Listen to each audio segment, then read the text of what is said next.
Court will come to order. It is Thursday, June the 6th, 2024. It's 9 o'clock in the morning, and the Kirk County Commissioners Court is now in session in a budget workshop. And just to remind everyone, in a workshop, we do not receive public input. This is a discussion between the department head and officials as we discuss how to run your offices. The public will be given the opportunity to tell us what they think about what we're saying on these YouTube budget workshops, beginning Monday. This is the third of the budget workshops. We had one last week, one on Monday, I think it was, and this one. And I think what you're going to find is we go deeper into the workshop and public agenda items for the next month or so. Things are going to get a little bit hotter, kind of like the weather outside, and pencils will get sharper. But this is the last budget workshop that we're going to have before I submit my proposed budget. I will have listened to all the asks and considered them. Put together a proposed budget, which will not be what everything's asked for. I can tell you that right now. I think everybody prepares their ask with that in mind. And then it will be up to the court to take it apart and put it back together. So with that, it just kind of gives you the framework of where we are. I would ask that everyone keep that in mind as we discuss today. No decisions are being made today. This is a listening experience. So, with that, first one on the agenda is juvenile probation. That's tab 570. Good morning again, Judge, Commissioners. Okay. You got lucky. You get in and out, man. I know. I don't know how I did it. I got a tip off, but that's great. Yeah. Get to get it done. So, where do you want to start? Judge, wherever you want to. The biggest we had thing. a juvenile board meeting was last week, week before last. Yeah. And last year we were able to take $100,000 out of the juvenile budget for housing. And this I got year it underlined. it's put back in. Well, how big do you He's explain? going to tell us about it. Short version is, if you can look at the numbers, there's nothing too significant. We need a little increases here and there, but the big thing is housing. Again, as the judge says, we took out 100. We're going to be asking for that back because we need it for the single biggest cost, and the biggest problem we have are our housing costs. And so we have two types of housing. We have pre-adjudication, which is detention. When we initially detain a kid and arrest them and place them in a facility, and then post-adjudication. Those facilities, I mean, we were, pre-COVID, we were $95 a day for some of those, up to maybe $148 a day. Right now, we're looking at about, the low end's about $125 up to almost $375 a day. Most of our facilities are $200 to $300 a day range for placing kids in facilities. That's the expense, and it is absolutely a problem statewide. The legislature's aware of it, the LDB, the Legislative Budget Board's aware of it. Everyone is aware that these costs are skyrocketing, and the cost to put a kid in a facility is it's outrageous. From where it's jumped pre-COVID is, we're looking at 3 times the cost pretty much right now. Those costs are continuing to go. We're just now getting our contracts for next year. And from the current cost, we're seeing increases coming up in most of those as well. Every year they're increasing them, and it's not by like 5% or 10%, it's 25%, 35% type of increases annually that we're seeing. 35 might be a little high, probably 25 annually is what we're seeing. That is the significant thing. I don't know if there's any other items you all want to talk about or look at, but that's the big one. And Jason, share with them the shortage of placement opportunities. Detention crisis. There are just not enough detention facilities statewide. Exactly. So you've got more counties, and we're relatively small counties, medium-sized counties. More counties trying to put the kids in those placements, and so all they do, they're coming out of Houston or Dallas, they just owe another $50 a day.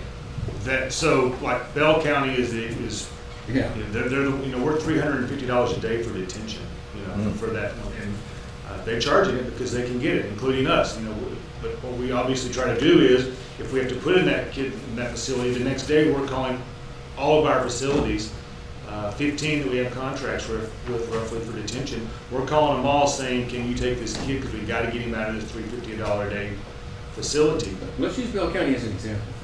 It's pretty much slap dab in the center of the state. Okay, well, you know what I'm talking about. Yep. They're the most expensive in the state, but they're also the most centrally located.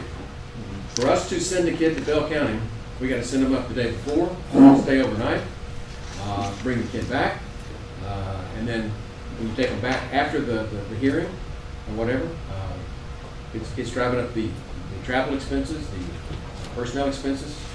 It's that's the situation. When there's hearings in the future, they have to be here for that, or is it, I mean, with the adults, when they have to come back and forth from the facilities if they're there for a length of time? Yes, the procedure is that, and just like today is normally a juvenile day, we don't have any hearings. But if somebody's coming before me for the first time for detention or even a subsequent detention, the protocol is we set these hearings, we try to set these hearings in the afternoon so there's time for them to be able to travel here in the morning. That's why you see it on the 1:30 docket, except when we have exceptional circumstances. And so the juvenile probation, your drivers have to leave Kerrville in time to get to placement, and it's slow to get somebody out of jail. Get them in the car and get them back here in time for the hearing. When the hearing's over, if they have been detained, that person has to drive them back to the facility and then come back home. And for Bell County, it is just a nightmare for us to put the kids out there. It's the most expensive all the way around, but they have the openings. I would say,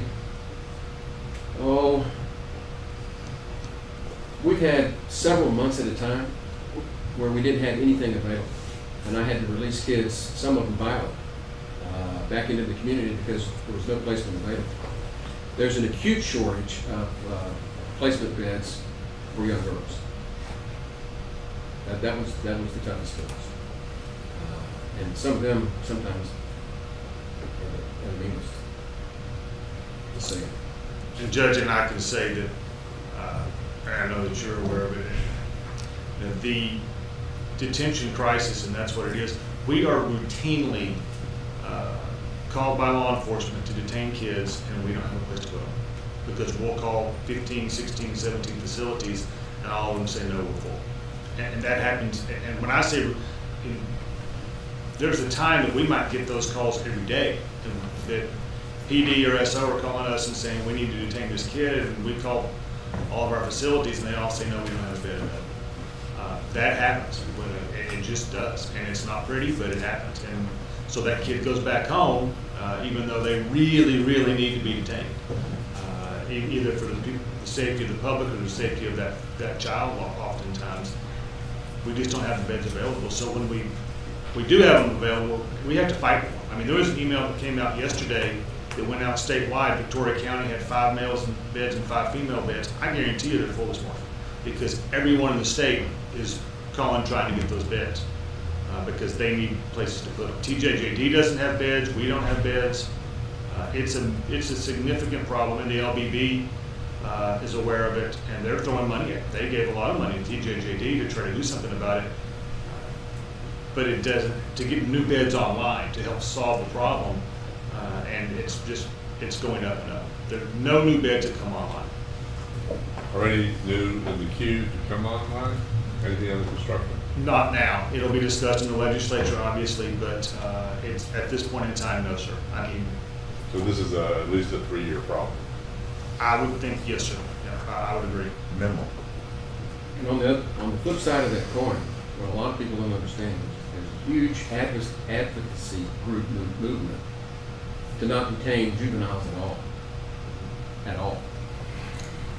And they lobby very strongly in Austin. So the legislatures aren't listening to this. This is just a one-sided problem. Listen on the other, maybe you just ought to give it all up. And quite frankly, our juvenile court, as long as I've been on it, we don't want to do that. We think there are some detentions that we need to do. We had one, I can't go into it, but I sent a little girl back into a family where she threatened to kill the people I sent her home to. That's fact. We had no choice. Prosecutor had no choice. Juvenile probation had no choice. I had no choice. It turned out okay, but All you can do on that is just pray. That young lady, there was not a facility in the state. I was dealing with the number 2 in charge at DFPS. I was dealing with the number 2 in charge at HHS. We were in meetings, Zoom meetings at the time, where we had heads of, top officials of state agencies, and they're saying, we can't lock this child up. And I'm saying, great, I agree. Where do I need to put her? Because if I put her at home, she's going to stab the relative that she's already tried to stab, and I don't have a detention bed for her. There was not a facility in the state that would take her, and it was a waiting game until we could get her into prison, TJJD. And by the grace of God, she didn't seriously injure someone else or herself. But we call, and in these facilities, kids get a reputation, and they say, oh, we know this kid, we're not taking him. It happens routinely. Now, that's an extreme case, but it does happen. I hope that's a one-in-a-lifetime case. Me too. We don't want to deal with that one again. But that's the reason for the house. Okay. What's the capital outlay? And Vehicle. We need a new vehicle for the transports because we're going back and forth so much, and we have one that we just surplus this week that's a limit. It's a van, and it's breaking down all the time, and no one can seem to fix it. So it's a transport vehicle. Another van? Yeah, probably not. Either a transit or like a Ford Transit or Expedition Suburban type vehicle. Probably not the 15-passenger van, but something kind of in the middle of that. Jason, what about the professional audit fees?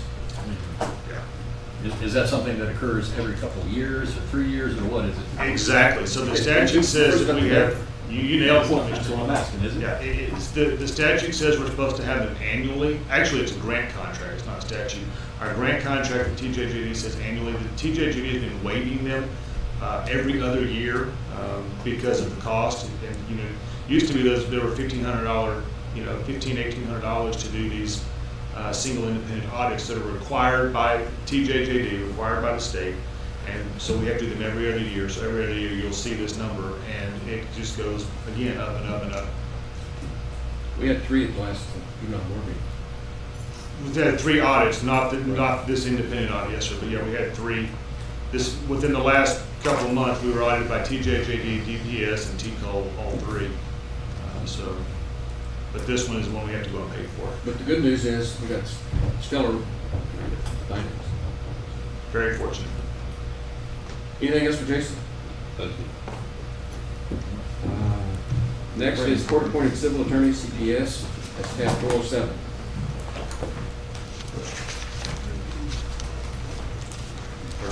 This is the most underheard group in our budget. Well, I appreciate you saying that, Judge Kelly. I met with you all a couple of years I understand your ago. frustrations. I'm sure we can relate. I'm Judge Falkenberg. I have the Child Protection Court of South Texas. We have 7 counties, Gillespie to Lee Valley, and Kerr is right in the middle of that. And I was here 2 years ago talking about I think we have a line item in Kerr. We don't have a budget per se.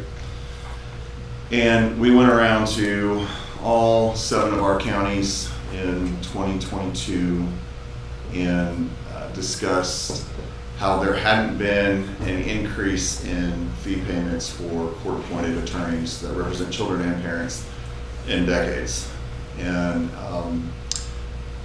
of the 7 counties that I preside over, 5 counties gave us a raise, or authorized me based on a budget increase to increase my hourly rates.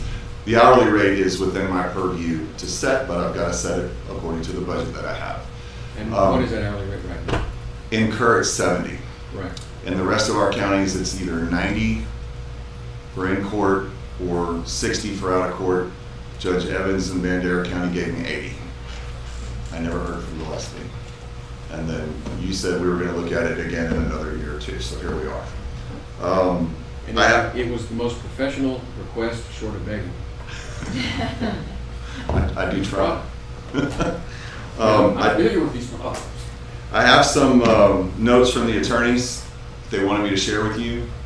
And so I'm going to paraphrase them. I'm not going to bore you with reading it all, but I can also send as a follow-up numbers if you need it. But I think a lot of the numbers that I gave you a few years ago, they really haven't changed much. We're still at $70 an hour. But here's some requests. And I think last time I was here, I said, please don't laugh at my attorney's requests. I understand what bounds we live under here, but they have some interesting numbers that I think will at least get you to understand where they're coming from. One of them said it should be at least $150 an hour with a minimum $120. Cost of living has increased relative to the hourly rate for an attorney is barely even $150 an hour. I understand these are court appointments, so the rates differ from private rates. However, the rates still need to allow an attorney to make ends meet. Another said, I think it would be reasonable to request if Kirk and Gillespie, but we're not here about Gillespie, would be willing to do $90 an hour to match what is paid in most of the surrounding counties. I also got some examples of other counties and what they pay. Mills County for the same type of work is $100 an hour in and out of court. Lampasas County, $100 an hour in court, $75 an hour out of court. Burnett, Blanco, Llano, and San Saba counties, $90 in court, $75 out of court. So what I'm concerned about is the folks on my wheel, they're people I've worked with both when I was practicing law and since I became a judge. They're very qualified people. They do a very thankless job, and they do it very well. A lot of folks think that court-appointed attorneys are doing it because they can't do anything else, and it couldn't be further from the truth.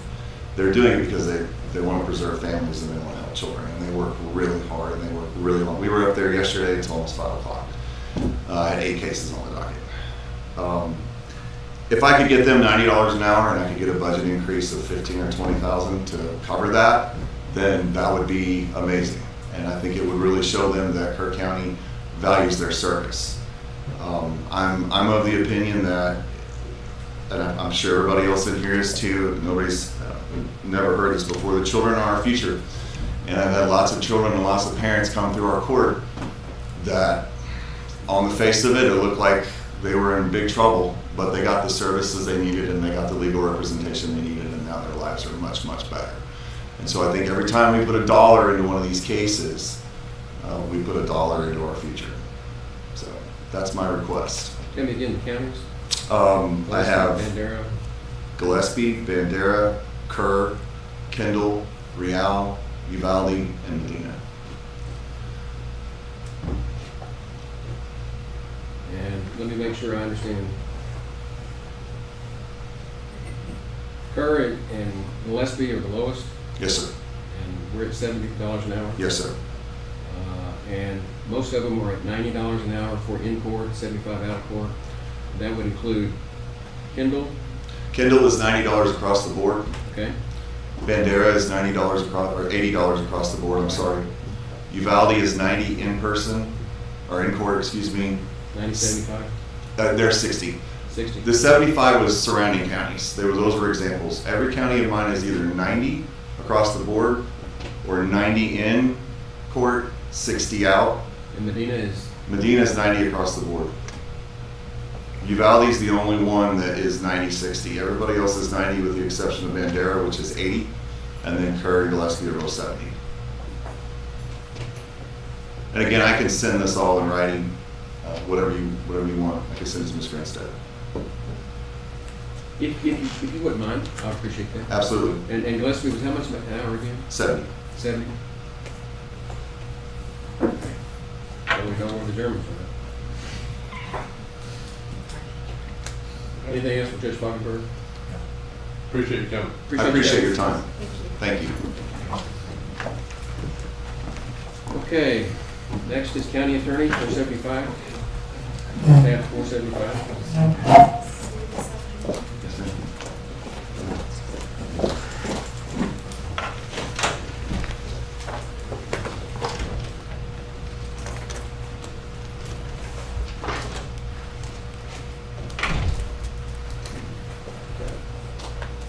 Okay, where do you want to start?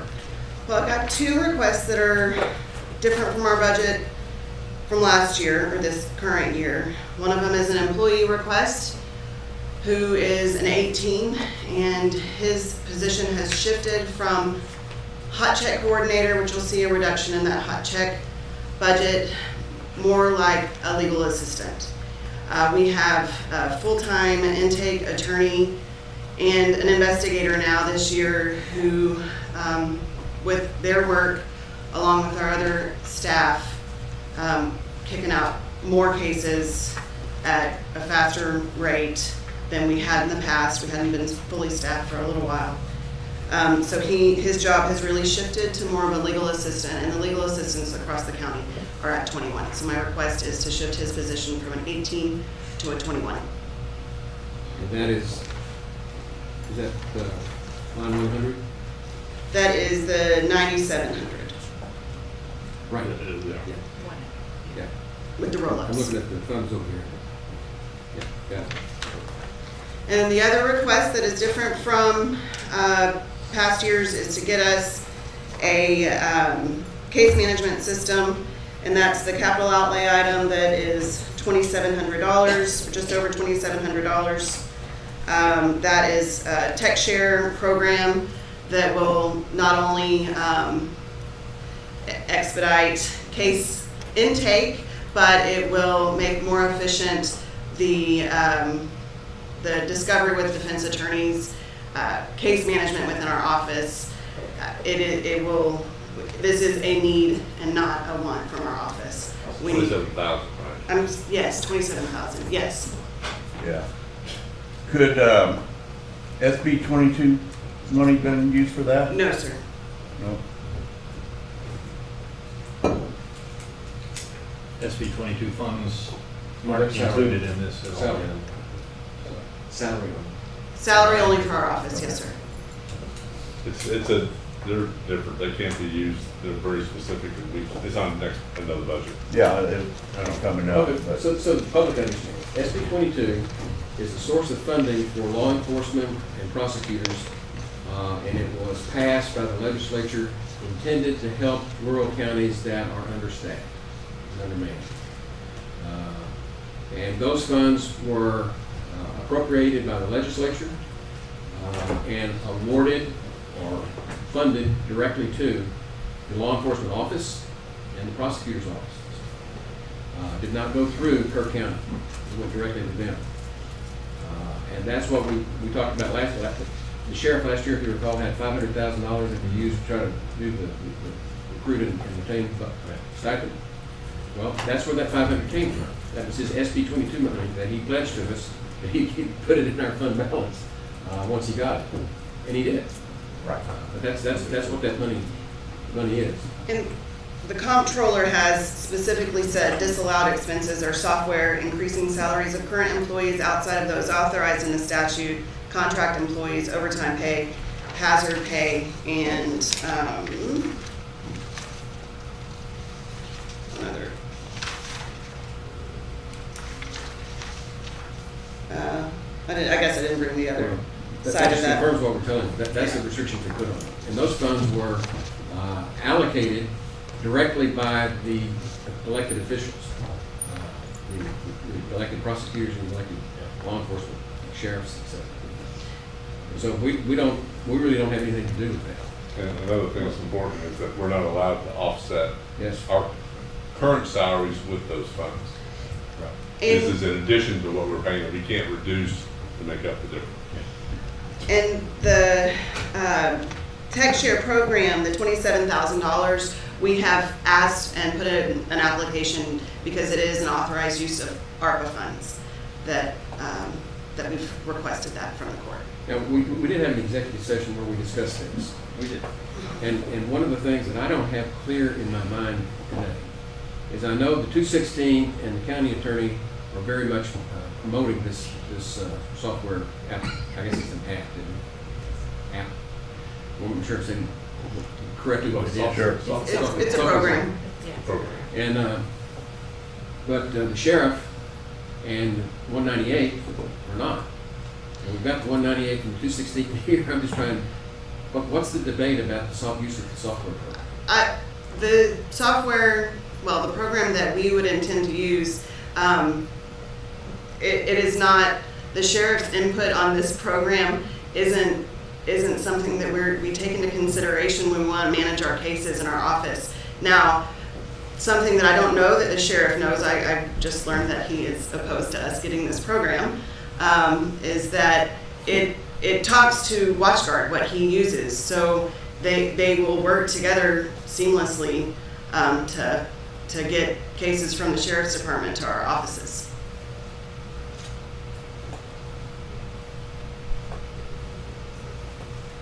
Well, I'll save any questions to 198 when it's turn. That seems to be fixed. Should know, because they're quiet over here. But we understand this, and it was explained in executive session, the importance of how to use this with regard to the discovery request. And I'm glad to revisit that now if you'd like for No, us to. I remember that. Okay, I couldn't remember why everybody's not using it. okay. Well, moving off the software issue, I'd still like to maybe revisit a little bit about how we're utilizing the SB 22. But that's coming up, the next item that should address. I don't think we have any authority in No, we how don't. that's fund's used. We have absolutely Zero authority. The authority that, We'd probably be indicted if we had Here's it. the issue. I mean, we're getting blowback. Some of these departments have, with our approval, given out some incredibly generous increases utilizing SB 22 funds. And obviously, we're a small organization. Word's out. But a lot of people aren't happy. And it's a little bit of, well, what about me? But anyway, you know, I'd just like to see a little bit better. Well, for the public, Looking at what you're trying to say, I think, and correct me if I'm wrong, you know, some people have gotten 30 to 60,000 on top of their regular salary from SB 22, and that's a pretty hefty deal for the constituents, you know. And look, it's not coming from Kerr County, but That's people right. look at government wasteful spending all over it, and that glares of that in some people's eyes. Well, let's try to get this back on track. We're finishing up with the Good luck. county attorney's ask, okay? Yeah. It includes a raise for one employee that's doing additional responsibilities that were not in the job description, and this tech share software program that will be revisited throughout the morning, I'm sure.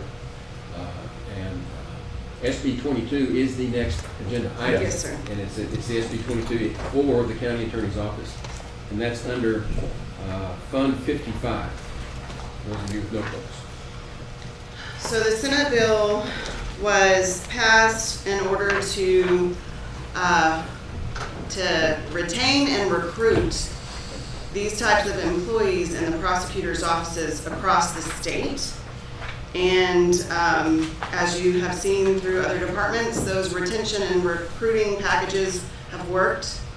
I am fully staffed and have remained so. I think that if I had room for new employees or a need for that right now, I would have asked that. My employees who have received the benefit of the Senate bill money understand that if our department needs to grow, that in a way that I can use that money as authorized by the statute, that will come from that Senate bill money. It is not the first time that y'all have heard from constituents or other employees that, why not me? I know that y'all heard that a lot last year. I saw it in this podium a whole lot. This is a decision that I've made in my office to use the entire funds that were given to us by the state for the employees who are authorized. I've only used it in a way that's authorized. There was no other way that I could use it in my office. If I could have used it for a new case management program, I assure you I would have. If I could have used it for other current employees, I absolutely would have. But there's no other authorized way for me to use those funds. And let me speak to that. Without mentioning names, we had an assistant county attorney who, in my opinion, was frankly the best in the office. And he left us to go to Operation Lone Star because Operation Lone Star was paying a lot more money. And he kept his apartment here in Kerrville and commuted to Laredo. We lost him. There was an acute shortage in the office at the time. And to get him back, we did have to come up with more money because we weren't paying enough income to him. and we were successful in getting it back.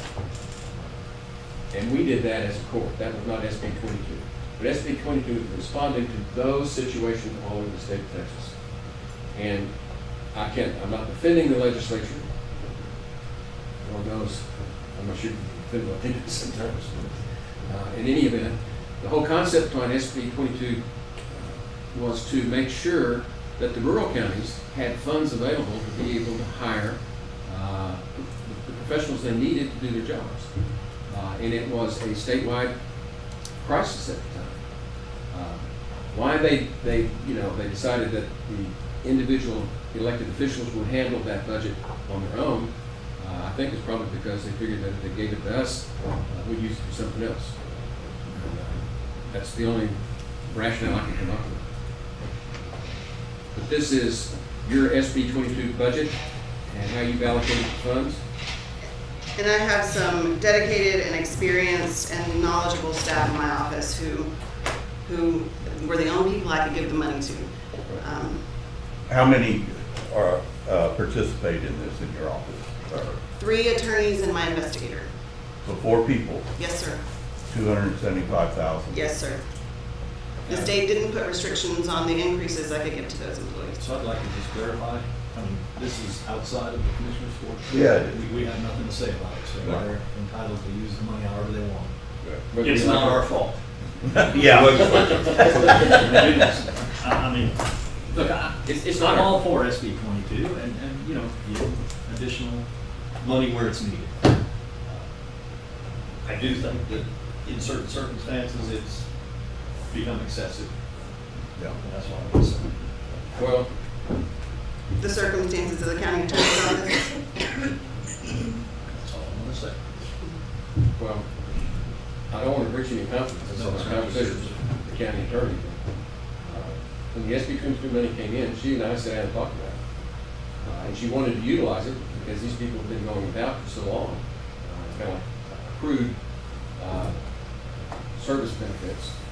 But I also expressed my concern that if this SB 22 funding ceases, and they tell us it's not, but if it does, the county doesn't have the financial ability to meet those No, additional match. salary supplements that SB 22 is providing. And I know her assurances to me was that that had all been explained to the people that got the benefit of that. Being able to take advantage of state funds for once in a blue moon that the state gave us to do something. They just didn't let the court control it. And I've drafted, based on what Gillespie County drafted for their folks who got the SB 22 money, and we'll share with all of the prosecutors' offices and law enforcement, the sheriff's department, that those employees who receive the benefit of the SB 22 money will sign that they understand that those increases will not continue if the state doesn't continue this funding. So the state's giving this money temporarily, and I think we ought to take advantage of it. I'm not complaining about the SB 22. Tell you what, we ought to be able to hire the best of the best with this kind of money. Well, I've seen improvements. Anything else on the SB 22 county attorney's office? Okay, you may step out of the house. I have one more hot check. Oh, hot checks. I- Bud 88. Do you have any questions? I don't know what the number cost. I don't have an 88. Yeah. It's like that. Oh, the last it's- one. Oh, It's a little, no, you're right. Here's a Oh, there's nothing in there. a little out of order and it's empty. I don't know what happened. With Pass on that. You can walk us through it. the revenue has decreased from the hot checks department. People don't write as many checks anymore, so what are our, the numbers? I mean, we don't have. the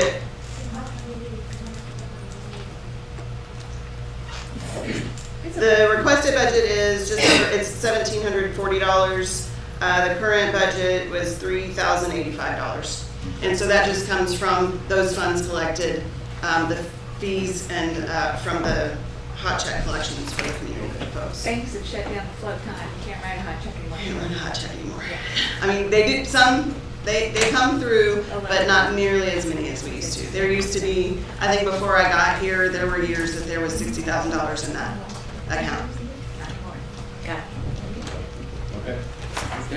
Thank you.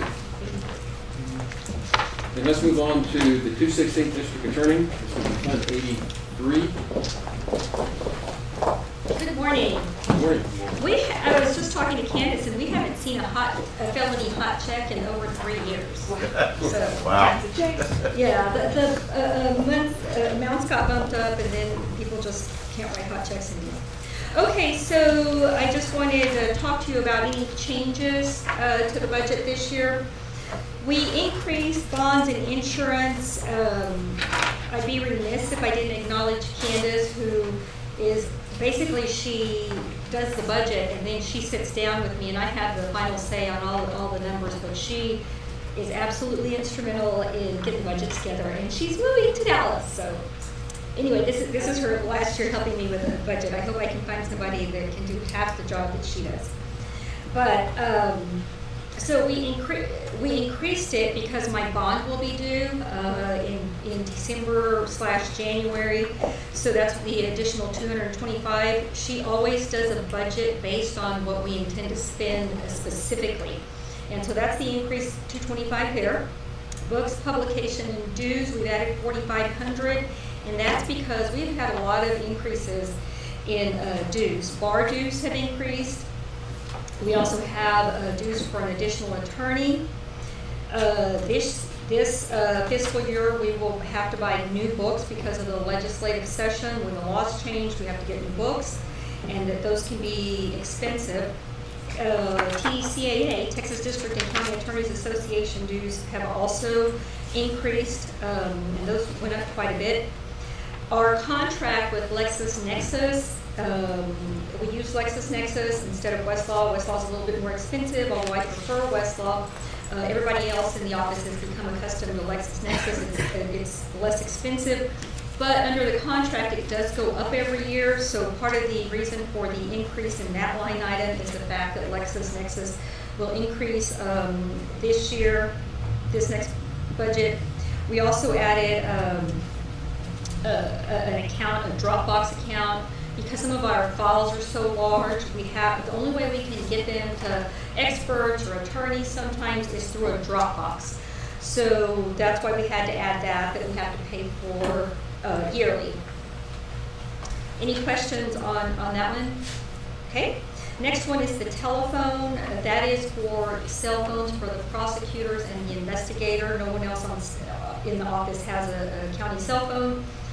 But that went up countywide when the provider was changed from 5-star to AT&T FirstNet. So that's just that additional cost of the cell phones. We also do have an extra cell phone for the additional attorney. Witness travel, we went up just $2,000, although on one case alone in April, we spent $15,000 in travel expenses. This was a big trial with several out-of-state witnesses. It was a defendant ended up getting 109 years and a $20,000 fine total. But we had a lot of witnesses from out of state, and it was the week of the eclipse. Luckily, Candace had made reservations. Candace handles all the witness travel in my office as well. She had made most of the reservations very early, so it didn't cost us as much as it would have if we waited till the last minute. We did have one last minute witness that we found, and that was very expensive, but that was just for one case alone. And the way that works is that line item is reimbursed because witnesses are reimbursed by the state comptroller's office, and then once the check comes in for that payment, it's given to the county, and it's my understanding that it goes to some general fund. Is that correct? It goes back to the fund that it was spent. Okay, so it goes back into this fund. And the reason we need that amount, even though we're getting reimbursed, is because we're always having witnesses. So we have to buy airline tickets sometimes, and then there's a lag in payment from the comptroller's office. So it does get reimbursed. So although it's in there, most of that will come back to the county. It doesn't always cover everything. For example, hotels, it covers up to $107. The hotels were quite a bit more during the eclipse week, so we won't be getting all of that back. And it just varies. You know, they don't always cover everything, but they cover most of it. Out of that, I think we're getting $11,000 back is what we're expecting out of that $15,000. So that's why that's in there, but again, that's money, the reimbursement will go back into that line item. It comes back to the county. Any questions on that line item? Okay? Then the lease copier, we increased that line item by $750, and that's because same as the LexisNexis contract, the contract every year goes up a little bit, so that's the additional cost based on the contract. The next one is conferences. We added an additional $1,500. That's because of the additional attorney. There's a big conference in Dallas. It's a week long. It's called Crimes Against Children. I think everybody in Kerr County, CASA, CPS, Kids Advocacy Place, prosecutors, law enforcement go to that conference. It's an excellent conference. It's huge. You can go every single year, and every single year you will learn something different because it's impossible to attend every class that they offer. And this year I actually told my office, my attorneys and investigators, everyone's going unless you're in the hospital or you have a family member in the hospital. So we've all signed up for it. It's an excellent conference.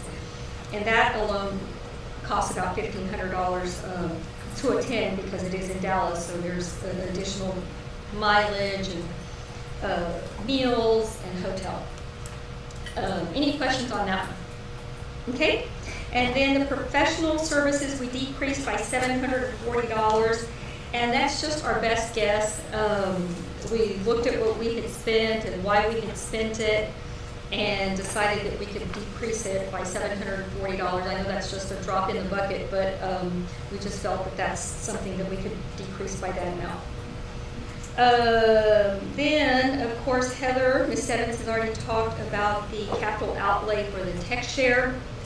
I was also not aware that the sheriff was opposed to our case management system. The only thing I can think of, and I'll talk to him after this meeting, is that as we discussed previously, well, right now what's happened is in the past they were required to get their cases to us. They had to put them together and send them to us. Now that has changed within the last year, and we have to go into their system and bring them in, and that can be very, very time consuming. And sometimes when we're downloading videos, it can take over 8 hours, so over a whole work day. Sometimes we leave them downloading overnight. If for some reason there's a glitch and it stops, it has to be started all over anew. So it's just not working well, and there's lots of other reasons. For TechShare, it's also discovery. The way we do it now, we put it on a portal for the defense attorneys to get. It's based on their IP address. If they have any issues because their IP address has changed, they have to get with us. We then have to get with IT. They have to figure it out and try to fix it. It's based on their IP address, so they can only access it from whatever device that IP address is assigned to, and there's lots of other issues and problems with it, and we've already discussed a lot of our need for that, but I'll get with the sheriff and see if I can figure out why he's opposed. That's the only thing I can think of. And along those lines, Candace in my office took over that additional duty, and she has not been compensated for that additional work. And it really takes up a lot of her time. So we have somebody that's doing additional work that she wasn't doing before and is not being compensated. But she's not complained, so I'm happy about that. I'm hoping that TechShare will take care of that. Okay, so that's all I have for our budget, at least, is it 83? Fund 83 for our office. Any questions? That finishes Fund 83. Let's move on to Fund 52, which is the 2/16 SB 22 money. Okay, so on the SB 22, I can assure you that what I did with my SB 22 funds is I hired an intake attorney. I didn't have an intake attorney, and so I had hired an intake attorney. That attorney reviews all the cases for grand jury, prepares the indictments, and then presents them to grand jury, and that is extremely time consuming, as you can imagine. And so I used my SB 22 funds to hire a new attorney to do that. He is board certified, as is my first assistant DA, John Hoover. He's also board certified in criminal law. They're both board certified in criminal law. And then I took what remained to pay my new assistant DA that took another assistant DA's place. And it's in line with what other prosecutors with his experience are getting. He has lots of experience. He came from Bear County, where he was prosecuting cyber crimes and a lot of sexual assaults and sex crimes against children. And so basically I increased his pay a little bit just to put him in line with his experience. He had a lot more experience than the ADA that was there before him. It's nothing outrageous at all. And then I took some of the SB 22 money and increased my investigator's salary to be in line with what other investigators were getting paid. He was getting paid less than other investigators in his position. And he was actually a lieutenant in Travis County, Houston PD. And then I took the little bit that was left and gave it to John Hoover because he is, like I said, board certified, and he is really incredibly talented and intelligent and capable. Judges sometimes call him with questions, other prosecutors, and even defense attorneys, and I. We like to pick his brain. He's incredibly intelligent and really does the work of two people. Right now, he's still handling his own grand jury just to help the new intake attorney get caught up with the backlog in Gillespie County, because I don't know if you are aware, but Gillespie County is just exploding with cases. Our dockets are huge in Gillespie County. So he's still handling his own grand jury at this point. So that's all I have on my SB 22. But as far as constituents complaining and maybe other employees, I think they just need to talk to their legislators. You know, it's not funds we got from the county, it's legislation, so. Sure, and you're correct there. I mean, that's where it comes from. Yeah, you have no control over it, you didn't give it to us, and you have no control over how we spend it, so. And there are gaps. I mean, for example, they left out constables. Yeah. So out of your 275,000, how many employees participate? 4. 4. Same as. And one of them is a new one.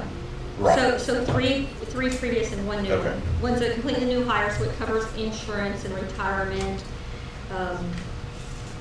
the roles as they call it. The constables also did get SB 22 money. It just That's what I depends thought. on their services and what their duties in their communities, and so they have to do particular things in order to be eligible for that SB 22 money. And our constables just don't do those things in our communities. Yeah, sheriffs, constables, and prosecutors. Okay, And then, and I would like to add that we do use our forfeiture funds. Last year, for this past fiscal year, so far we've used $31,000 out of our forfeiture fund, and it's all been for. Let get everybody directed to that. That's tab 75, code 75. I'm sorry, go ahead. Oh, okay. That's for. So with our forfeiture funds, we have, I think we make good use of them, because we have used $31,000 of it, actually 33 for desktops. We needed new desktops for new laptops. We also have to have external hard drives because some of the phone dumps, as we call them, are so large we have to put them on a thumb drive. A lot of the child pornography we can't put on the portal, so we have to store it somehow in our office. That has to be done on an external hard drive so that we can allow defense attorneys and their investigators to come look at that as part of discovery. And we also bought software. We bought the updated version of Microsoft Office. Is that right, Candace? Microsoft Office? Yes. Microsoft Office and Adobe. We've also had to get scanners, as you know, we're paperless, as is most of the county, and we have to have scanners to scan in what we do get in paper so we can store it in our case management system. And So we also have bought scanners, but I think we put our forfeiture funds to good use, and we intend to continue to use them in that manner to cover things that maybe, you know, aren't in our budget, and mostly it's computers and software. Is there do you have a balance in that fund? Because the, We were just talking about that. I don't have an exact amount. It's about $150,000. about 150,000 in there. Yes. Could that money be used for tech share? No, because it would drain it, and then I wouldn't have this. We also used some of it for, because there was additional travel that we didn't have money for, because this year we've just had a lot of witness travel, and we actually used some of our forfeiture money for that. And again, most of it's gonna be reimbursed. But I like to have that so that I don't have to come to the commissioner's court and say, hey, we need new computers. You know, we can't watch these videos. We can't log in remotely during court and without getting kicked off or something happening. So we need some new computer, right? That's what we use it for. In my, if I recall correctly, that's at your discretion what this fund is used. It is. It is.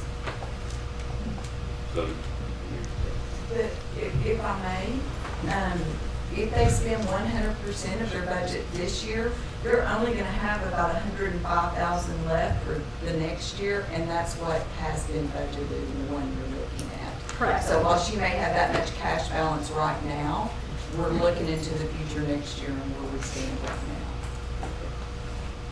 and you may not spend that, I mean, you likely will not spend the full 105,000. Likely not. Likely Because this not. year you didn't, or Yes. so far you haven't. Right, right. And I know that we also, did we spend it on the capital outlay, some of it on the capital outlay? Do you remember when we did the build out for our office? Yeah, we spent some of it on that. So, you know, I like to have that as a cushion for things like that. It's not a very large fund. I, for some reason in my mind, I thought it was about 500,000, and it's 150 or 105 now, so. Okay. Anything else on the forfeiture fund? No. Okay, thank you. 198. It's going to be Fund 84.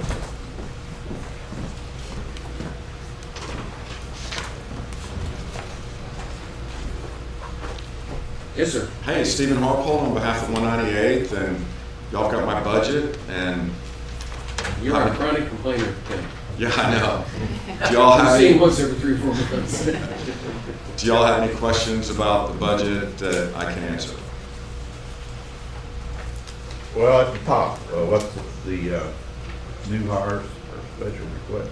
I don't have any new hires. That's your special request. Is that my special request? You want the list going to get it. Yes. I'm asking for an increase to the 3 legal assistants in our office, if that's what you're referring to, and that's it. So that's adding more? No, Three assistants? 5,000 for each. Oh, okay. Yeah, that's all. So I've got 3 legal assistants in our office. So our office is 6 people. There's myself, an assistant DA, an investigator, and then we have 3 legal assistants. And I'm asking for an increase in their salary of 5,000 each. Got it.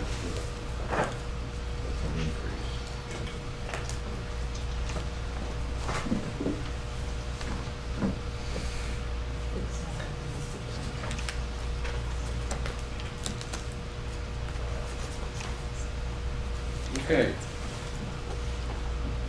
Tell us about tech share. Just your perspective, that's all. Well, I don't really have anything to say about it in terms of our office does not have any problems with the way things are going. And when I say our office, we have one person that does our intake, and I asked her if we needed it, and she said we don't. So that's all I know. Fair enough. Any other questions on the budget? The 216. Let's move on to Fund 52, which is the SD 22 fund. Question. Fund 11. Stephen, the question on that, is there, do you pay for software? I presume you're paying for some software other than texture. You're using it, I mean, you gotta be using something, so what does that cost? So, my understanding is that everything that we have software-wise is what the county has. And we're just utilizing the systems that the sheriff's office has and that the county has. And that we're not, as an office, paying for any software. Okay, so that's an IT question. Yes, sir. Thanks. Is it more of an intake question? Is that who puts the files together from the sheriff's office? So, the way that things work, I mean, is that, it's submitted to our office either, like, for example, out of Bandera, we still get hand deliveries of paperwork and CDs and, stuff like that. And then with Kerr County, I believe everything is pretty much online now and through Odyssey. So everything that we get through Odyssey, everything that we get through Watchdog, which is Watchguard, yeah. Whatever the agencies have that they're utilizing, we're utilizing that with them, and then we're downloading it, and then we're making it available on the cloud to the defense attorneys, and however they're getting it that way. Does that? Okay. And we go to Fund 11, which is 198 SB 22.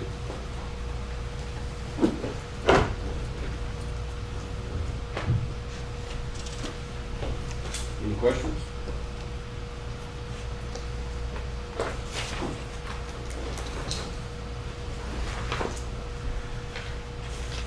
So Stephen, you're not spending the full 275,000? No, sir. As you can see, there was an increase with our investigator, and then an increase with my assistant, which I think is in keeping with what I saw statewide on people in those levels with that experience and stuff like that. And that's it. So SB 22 couldn't be used for the 3 that you were just asking for increases for? No, ma'am. It's interesting. I can hire a new staff person under SB 22, but I can't increase the But with that job salary. description, you couldn't? Yes, ma'am. Okay. That's my understanding, and if someone can tell me otherwise, but I think that's the way it is. Yeah. That's the way it is. Okay. Yeah. Just clarifying. Yes. Okay. Well, I appreciate you. Yeah. Yes, sir. Thank you very much. Then let's move on to Big your difference. forfeiture fund, which is 95.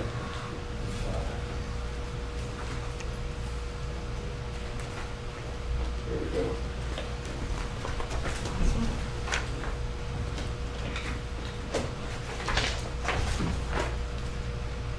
Well, I don't see much one way or the other with that one. Yes, sir. I don't think it's changed. It hasn't really changed, and we're not spending that much of it, so.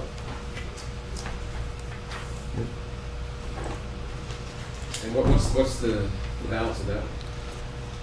At the end of this year, it looks like we're projecting there's gonna be about 126,000.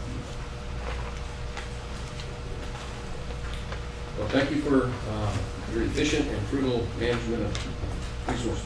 Well, thank you. Can the increases come out of the forfeiture fund? On the legal assistance in the office, I guess the answer to that question is I can do anything I want with the forfeiture fund, but I believe that I think the idea with the forfeiture fund is it's kind of like from our viewpoint, it's catastrophic kind of needs that need to be dealt with in a manner that we can do it like quickly and not have to come to y'all and stuff like that. And I believe also that in terms of the employee raise as I'm calling it, I feel like that's in keeping with others in those positions. And so I just think that is something that is in keeping with the county, supplying them and paying them for a wage for a job well done as opposed to coming out of forfeiture. Now, that may be the wrong idea, but that's my idea. Okay. Thank you for your time. Yeah. Good job. Okay, is that it? Yes, sir. Okay, thank y'all very much. Oh, This next guy probably take forever, but I'm gonna take a break. now why don't we take a 5-minute break?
We'll come back to order. The next report is tab 400, 400, which is the county judge. And take a look at it. I want you to know that I had absolutely nothing to do with this. It was hot, and it's a little bit less than last year's, and I give all the credit to our court coordinator. I was gonna give you credit for dropping it $4. Well, don't give it to me. She stuck her head in my office and said, is anything gonna change? I said, nope. That was as far as I got into it. I think this is one that would qualify if we didn't have to appear today. So, moving on with that, we'll move on to Fund 405, mental health.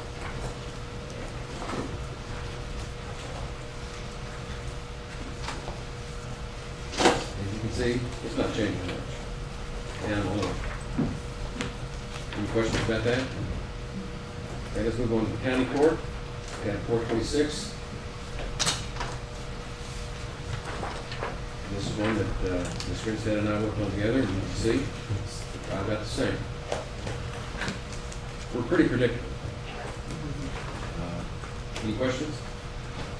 Moving on to Commissioner's Court, which is tab 401.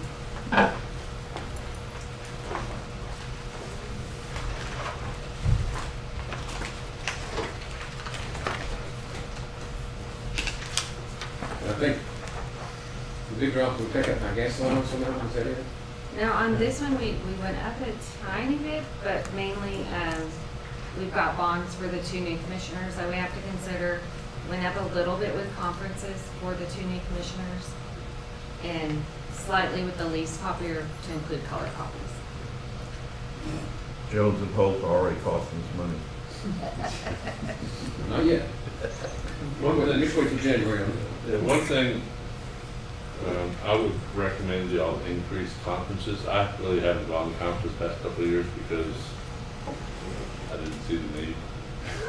And these 2 new I haven't either, and I got a notice from TAC that I didn't have. Obligation, Well, but see, No, he's after 16 years, you're exempt. Yeah, after 16 years, I'm exempt from having to any more continuing education, so Yeah. I don't need to go, and I go occasionally, but Oh, but the legislative update is always important. yeah, I do attend that sometimes.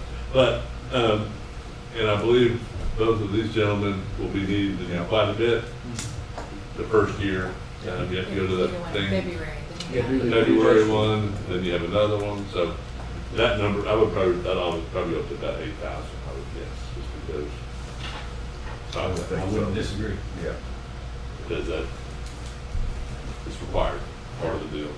And there will be and it's noted on here, to offset that, salaries are down a little bit because. Well, yeah. And salaries. Those conferences, I mean, putting 8,000 in there, I mean, that's for 5 people is pretty small. Or 5 compared to some departments. Okay. It's not a lot. 1 or 2. Yeah. And I don't think this, I don't know that any of us ever turn in mileage. I don't ever turn in mileage. So. No, we could. Only out of county drivers. Okay. In meals, I'm not sure. Anyway, there's no change that I saw at this conference. Okay? We'll take that into consideration. And we'll move on to parks maintenance, tab 513.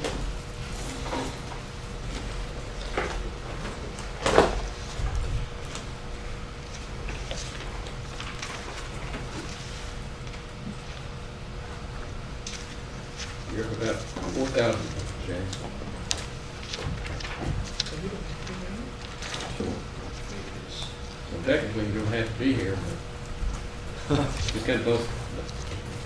Okay, Helicopter view, what are we looking at? 513. Equipment repair, my big one, well, fuel oil and maintenance or supplies. I went up in my supplies, on that $400, and that the supplies is just a small one, but that's where I get my weed eater string, any other parts.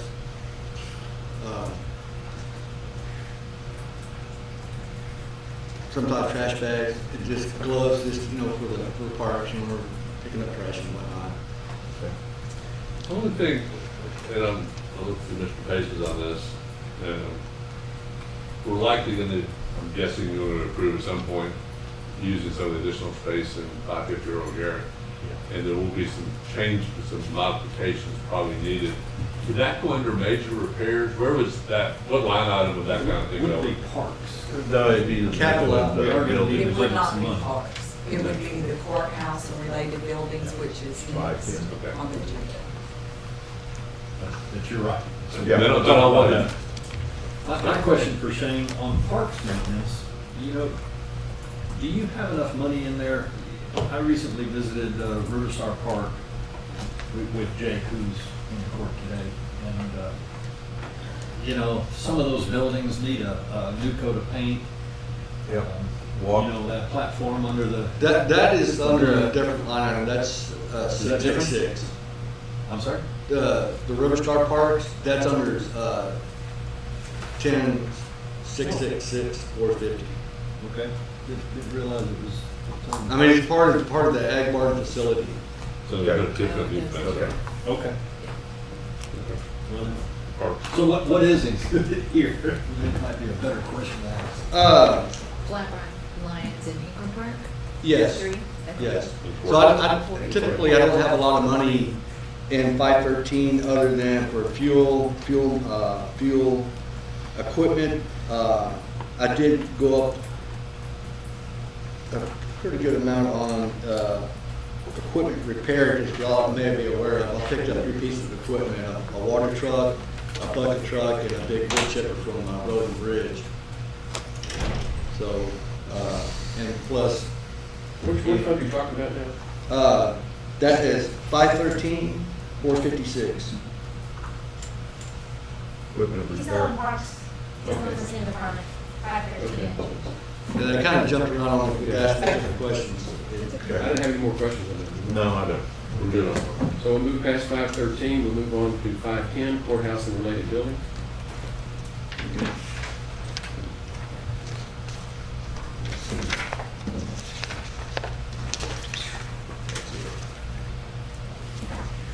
The first one that I asked for more money in is uniforms.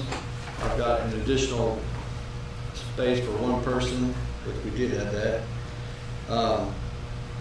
So that's for the cost of uniforms, boots that we do get. I do allow the employees to get one set of boots every year.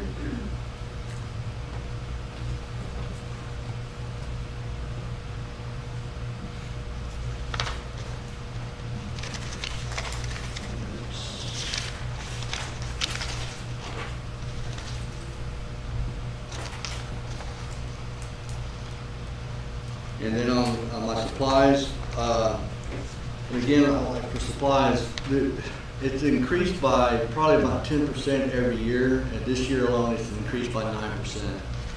So I'm asking from 21,000 to go to 24,000 for my, and the supplies, that's all your paper products, cleaning products, also, I mean, gloves, everything we need to clean and keep the courthouse stocked with paper, cleaning products. And this also does multiple buildings, you know, not only the courthouse, it will do like the 550 Old Garrett building, the Road and Bridge Department, in those areas out there, and also the Ag Extension Office as well. So they did not, these funds, it takes care of multiple buildings in the courthouse. I have a question, not that you really supported here. Where are we on Ingram Annex? Or can I ask that here? Yeah.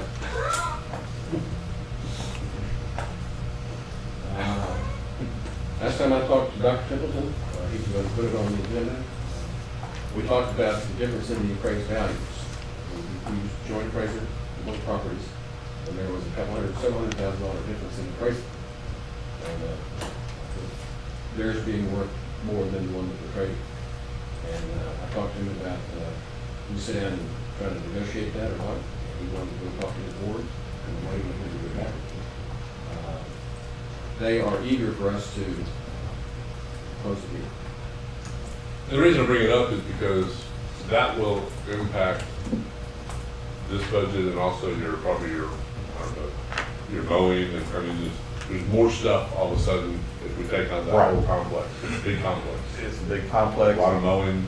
another old building. Are you not mowing out there? Oh, no, Yeah, go out there. we are, Yeah, we do all but that. it's still kind of joint maintenance on the facility. I mean, Well, and I know we have some old AC units out there that As- are gonna be problematic. one of them right now, went out and old, and they had, correct me if I'm wrong, they had to go to the manufacturer or waiting on a part To get in the on an part. old One at a unit. time. So, anyway, Okay, the questions come up. Do we pay the utilities out there? No, Under the terms of the lease agreement, we are supposed to. but we I'm not have, sure that we've ever been billed. no. And what I can tell you is that in my discussion with Dr. Temple, Ingram ISD has been gracious and more than generous with us, and they are eager for us to close this deal. It's a maintenance issue out there, but it's an old building. That goes along with it. And that has been part of the discussion in whether or not, or if any, how much money we would pay in addition as a result of difference in values, because there are a lot of things out there that they are eager for us to take over and make happen. Well, for both them and us on budget issues, might step it up a little bit. I wonder if we shouldn't I'll put a call in on that. in either capital outlay or is there, I don't know, somewhere we ought to put a money for what may happen out there and what may happen at 550 Road. I agree. I think, Well, I didn't mean, I'm sorry, I didn't mean to interrupt, but I do have a line item for annual. Yeah, we see it. but it's just I mean, I'm thinking more of we really don't know what we're doing in those two spots, but we know we're gonna probably do something. And we need to have something available, whether it's in contingency or capital outlay somewhere or repair somewhere. I mean, I don't know where it goes, but we need to go somewhere. For the annex, I would think it's a capital outlay. If we, for example, have to pay $100,000 or $200,000 difference, if we have to. But I think there are a lot of ways to negotiate and sweeten that deal and continue to benefit not the here. citizens of Ingram. Yeah, but we're not gonna But not negotiate here. here in public. Okay, We'll do that in that's fine. private. But anyway, I agree with Commissioner Letts. We should have, I think, significant funds, at least in contingency, for what we may have to expend on that one. And also, you know, we've had some discussion about 550 Earl Garrett. And, you know, I've asked Sheriff Letha to bring to the court his need for additional office space, which predicates a potential move. So. We've already been told that. Well, I know. I thought we were trying to look. Well, anyway, the point is, it ties into, we're gonna need some money to make improvements at 550 Earl Garrett. I don't have a firm number yet, it's likely to be close to 100,000. But that's a heck of a lot better than a dedicated building, so where do we put it? If you will give me the dollar amounts, I promise I will find a place to put it. I will get you the dollar amount, and I'll copy the judge so that hopefully it shows up in his budget. We'll put it in this budget before we finalize and start with his budget, so I need it ASAP, please. All right. Anything else on, Yeah, Shane, on your major repairs, what falls under that category? What all? Compressor replacements, and, you know, let's say back up at the COVID, before COVID, I could get a brand new compressor for one goes out for $2,300, maybe $2,800. After COVID, it's more like $5,300 for a compressor for, and I'm not talking, you know, a big 10-ton unit. I'm talking, you know, like anywhere from 3 to 6 ton unit. It's now $5,300. That's and repaired and replaced. So I'm just questioning if, you know, you got 10,006 in there, is that enough? I can do a couple of, a couple of repairs for, you know, like maybe quick replacements or, you know, I'm not gonna replace the whole unit. That's just a lot of times a compressor. Or I can get one, you know, brand new compressor for around that much. You know, you just look at the top of these buildings and how many there are up there, how old a lot of them are, you know. That's the question I was going to like to, at some point I would like to address the Commissioner's Court and, you know, at department head meeting or something like that, because at some point we need to look at replacing them, because they're 25 years old at least, in some cases. But, and I think there was a study done in 2017 to get a cost of how much it replaced to replace 33 AC units for the courthouse. 33 units for, and that was $1.2 million. So that's a pretty significant amount of money to try to spend to replace all the ACs. And I would suggest if we ever did that, maybe we could look at maybe replacing them over a 3-year period. You know, break it down to smaller bites. I think we need, you to come back with a plan as to, because we have to start, you know. Yeah. I recommend we start phasing this in because we can't afford 1.2 million at once, and obviously they're not going to all go out at once, but still. Over a 4-year period. And I'd hate to, We should budget. you may know, but it's a scary number to how many air conditioning units this county owns. I am currently dealing with like 120 units. 120 units. So you figure with 10-year life of a lot of that stuff nowadays, you're looking at getting near 12 a year that we're going to have to start replacing. Mm-hmm. Just to keep them current, brand new. So, and that's where, you know, it's like my maintenance budgets, like during the summertime, I had a lot of call-out services for ACs. That's where a lot of my maintenance budget goes, is for AC repairs.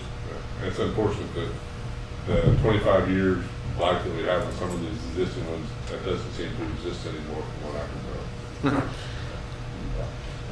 We'll spend 1.2 million and then we get 5 years or 10 years out of them. Shane, if you They don't make them like they used to. Start looking at that, come up back with a plan on that kind of stuff. So they need to get some of that money in next year's budget. Exactly. And with that too, and with that kind of money, that even if you replace, let's say, 8 a year, that's over that $50,000 mark, and we're gonna have to put that out for a bid every year, you know, to get a contract on this. Every, you know, when we do that, we'll have to put that out for bid, I'm pretty sure. Well, we're kind of far afield here. This is supposed to be a budget workshop, we're doing capital planning session. Right. I'm sorry. No, I understand what the argument means. But It's on the budget. It's on our worksheet, capital. Yeah, it is. We're just jumping around a little. okay. Let's get back on task and finish up the courthouse and related buildings. All right, let me get back to the courthouse then.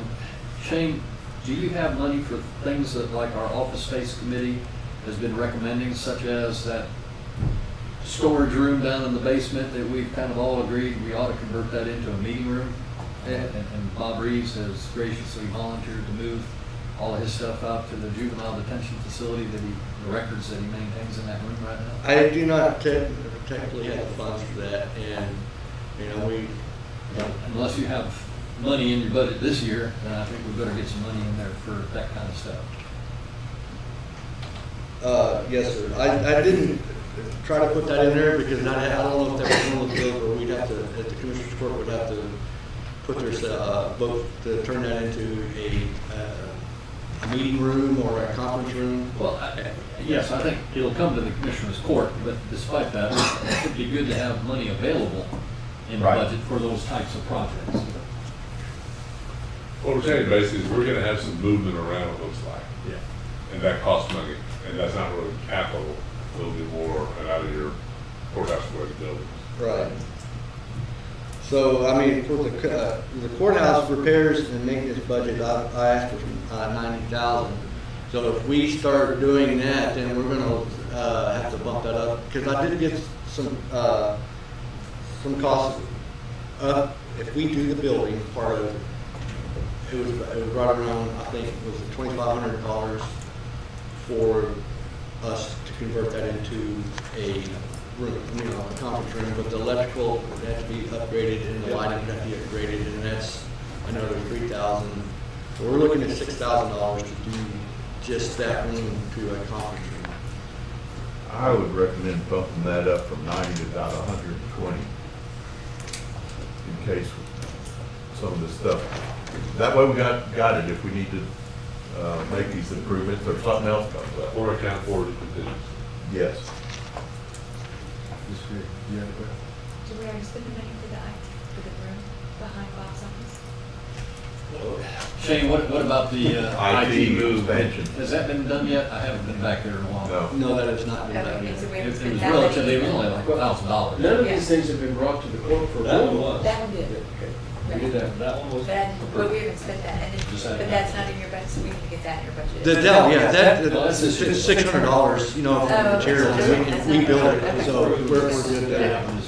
And then the next one, for the capital outlay, I asked for $10,352, and that is for restriping of the 550 parking lot. That is, the reason why that's that high. The one across the street, 440 as well, or no? Yes, sir. It's completely seal coating the 550 parking lot to get rid of the cracks and also striping both parking lots. That's why that's that expensive. The seal coating itself was, instead of doing a crack seal, which is $1,100, but if you seal coat the whole parking lot, it's $7,800 to seal coat the parking lot. And it does need to be either crack seal or seal coated because of the kind of cracks and stuff that's in the parking lot. And then maybe this should budget with the gate to keep people from coming from the Bolero through the parking lot and also the signage on the building. Yes. That's this year, I presume. Well, also I did ask for more money for the 550 building for the reason of I have two yearly contracts for the amount of $3,800, and I increased the budget just a little to account for actual repairs. That's 510,458.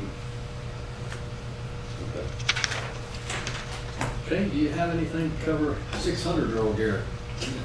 No, I mean, as of yet, no. I don't even have a line item for that. And if I do have to do any repairs over there, it's going to come out of general maintenance fund, the 450. I mean, I don't know what's required until we actually decide to do something with it, but we got to be careful letting buildings just sit. The water and stuff is turned off over there. Yeah. But Okay, any additional amounts of money that you're gonna need for some of these things, you need to get it to me ASAP, because this is the last workshop before I go to work. And I need to know what these numbers are. correct. So do your homework. So should I start getting maybe potential bids for people to do some repair work at, like, say, the Ingram Annex? I wouldn't get bids, but I think, I mean, you ought to know, have a rough idea what things are gonna cost. Yeah. Just, That's for a budgetary quote or something. yeah. Ask and, put it in there, give us something in the next few days. Okay. On all these projects, what you might need if we pull the trigger on them this next fiscal year. Okay. Well, he can't read our mind. Well, I know, but he knows what needs to be done and what we've talked about. I'll be happy to coordinate with you a little bit on some of this stuff. Okay, moving on to jail maintenance, 511. Okay, I don't have any unforeseen things that I'm asking for that need to happen, but the jail repair budget, I've asked for $95,000. And over, let's see my notes. On average, I'm spending about $8,000 a month on repairs out at the jail. And I'm on an estimated to spend about $96,000 this year in the jail budget alone. So I'm gonna have to do some more budget, because I'm gonna, probably before the year's out, I will be over budget in the repairs. So I will be having to do some budget amendments there. So I'm really needing to bump that up a good 10% to at least 95,000 for the jail repairs. And also that budget does take care of the jail complex and the jail annex building.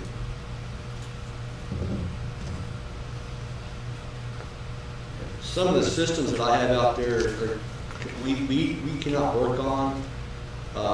Some of the computer, the medicine system, that's the computer interface that the officers have with the ACs. They can adjust the temperature and stuff, and so every once in a while, well, either you don't know what the problem is. Is it an AC problem, or is it the medicine system? And we have to rule out. For instance, when Johnson Controls shows up with their laptop to hook it up and go for 5 minutes, 20 minutes, go, oh, it ain't our problem, but they send me a bill for $1,100. It's the AC problem. It's not the interface system. Then I have to get the AC company out to work on it. It's just stuff like that. It's quite annoying. And then, when you have a problem with the fire alarm system, this year I think I spent almost $11,000 on the fire alarm system. The fire panel itself, because a couple of cars were bad. Some of that stuff is quite expensive out there as far as repairs go.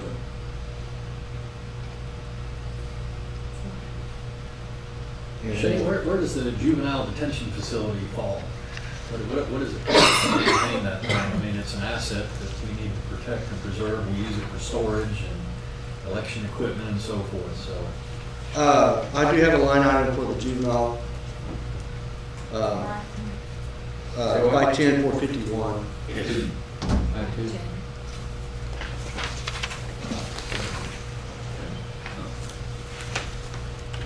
And I have 20,000 in that.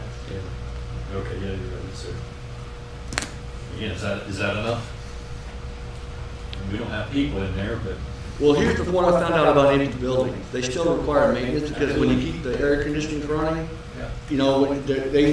election goes out there for 1 day out of the week, and then your ACs have to still work. That's right. Everything has to work out there. So empty buildings apparently cost money. So yeah, 20 grand is barely covers it. I think I'm not going to be over budget this year. And if I was going to bump anything up for the juvenile repairs, it may be a 5%. Well, I guess it kind of goes back to the AC units that we've already talked about. And we need to have a program to identify and start replacing some of these things. I'm not talking specific to juvenile detention, but you tell us, what do you need if we decided to replace, upgrade a quarter of our AC units? What would that cost? And then every year. Okay. I do think in the future we're going to need to start looking at maybe roof repair at the old building of juvenile. I'm sorry, repeat that again, roof? The roof repair. You gotta make sure you got funds in the budget, Shane. I mean, I can do basic repairs, but it's getting to places where there's places on the roof that you're not going to repair this. It's going to need to be replaced in areas. So. Well, on that stuff, I think that's what we're trying to say, is we need probably like a 5-year plan of things that that are coming down the road. And as long as we have the plan, we don't need the exact dollar amount. We just know these things are going to hit in the next 5 years. And that's kind of what we need to do. If we don't get a plan, we'll be right here at the same spot next year. Exactly.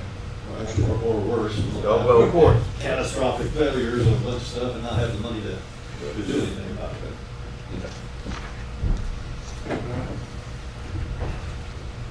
Okay, anything else on jail maintenance? I did ask for more money in the custodial supplies. But Any other questions for Shane? Thank you. Crime victims. Wait a minute. Is that coming up under the ag barn? Going back to my questions about Riverstar Park? It's down below. It's never mind, you guys. I'll wait. It's 1066-450. Okay. Or, 1066. Okay, thank you.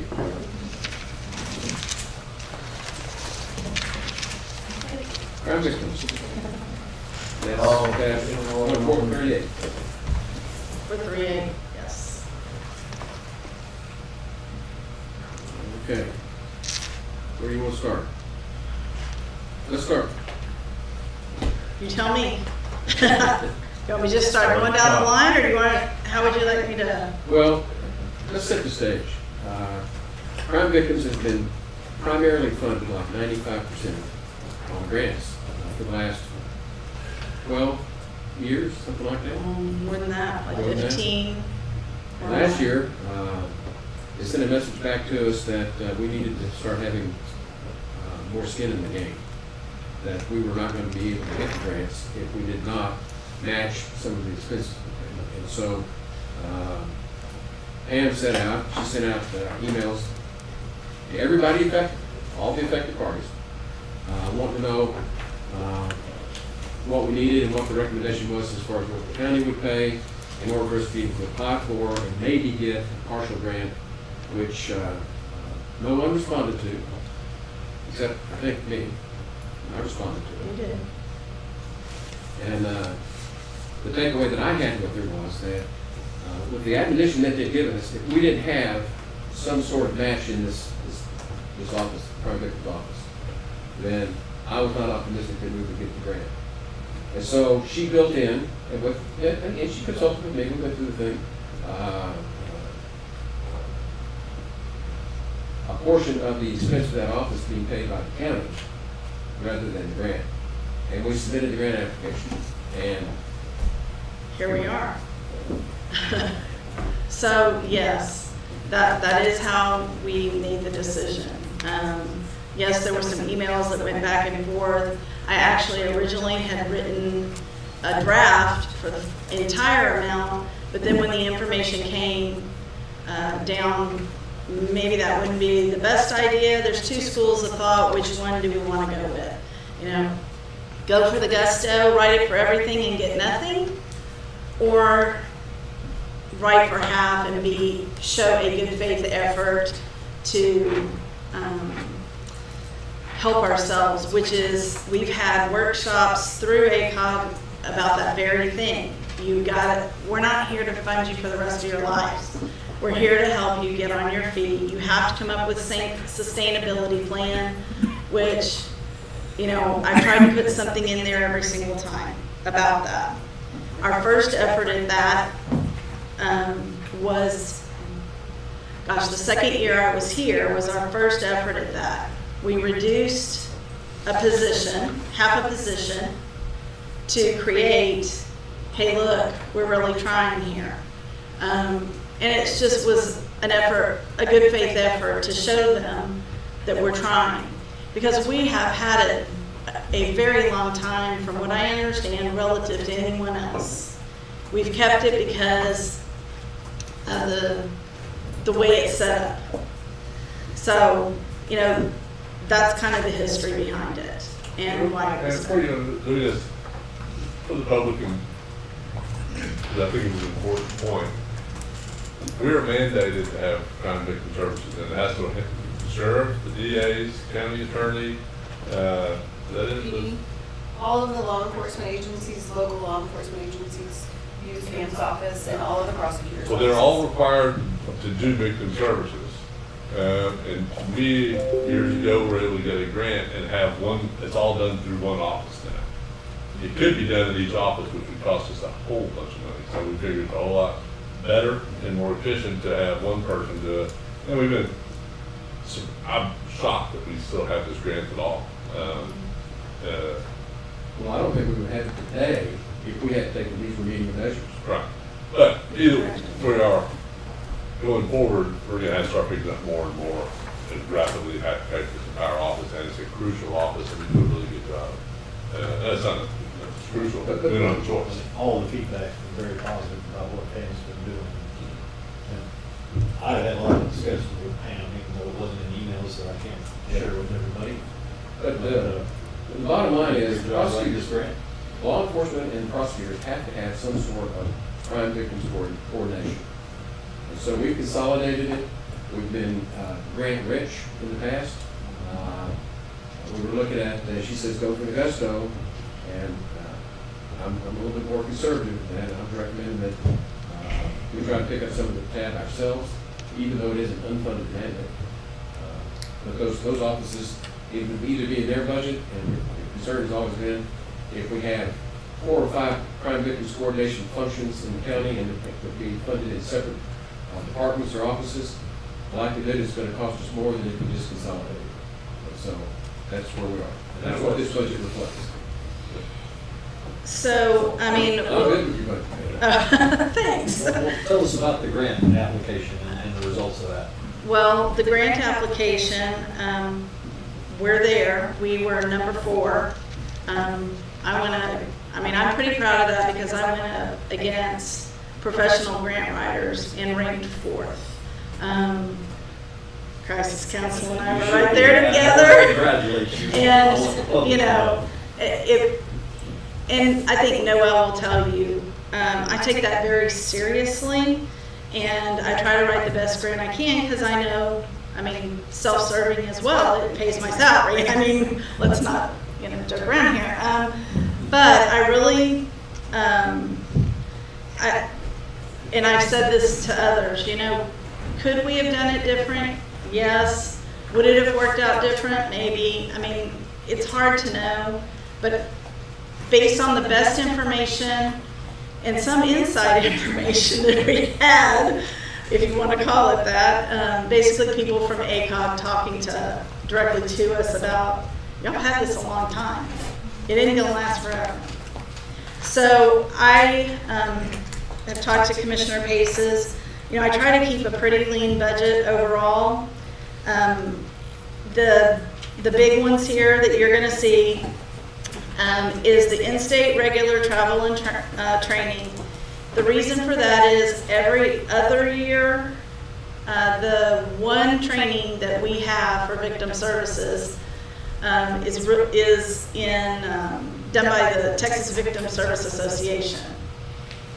And so Rosa before me, Amanda, everyone has always tried to go to that because you get a lot of information and legislative type what's coming stuff. So I've been twice, so that's why that's in there. And I would like for my assistant to be able to go because she's new and she'll learn, and I think that's a good practice.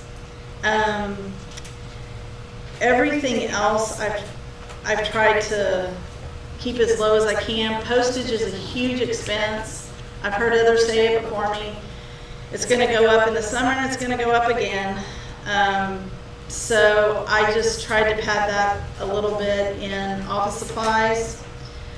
But overall, the biggest one, the glaring one to you, I'm sure, is the request for increase in salary. And here's the background on that, and I've talked to some of you, and so when we went back down to a half position, we had, the discussion was had about, okay, if we take the $40,000 that person was making and you're throwing it back in the pot, we can reduce down, and then I said, I'd like a portion of that because that job doesn't go away. Somebody absorbs that job. And so I didn't ask for half of it. I just asked for about roughly $5,000. It was a little over. That was the year we did not get raises. And so that went by the wayside. And I've kind of just rocked along, but with the changes we know we're going to have to make, and we know it's coming, this year, I'm putting it back out there because, I think that this is the right time to tell you again, this is what I think is fair for the job and what I was hired for. I'm happy to answer any questions. She's kind of gotten the raw end of the deal here for a while. Need to be addressed. And I know it's a big ask. And any one of you I've talked to, it's a big ask, and I totally understand that. It's not out of line, by the way, with some in the area. Bastrop is 70, Kendall is 68, Wilson County is 64. But most of those are only one county, one prosecutor, and they only do district. They only do felonies. And granted, I will be totally upfront. Heather's office, she's light on us. She goes real light on us. But you know, we are there, and anytime Heather has something or asks us to do something, we're happy to do it. It's true. Thanks, Heather. You're welcome. So, Pam, tell us, how much did we get for in the grant? What's going to be funded? Oh, I need some. I don't Hang know the on. number. I brought it. It's just in the file here.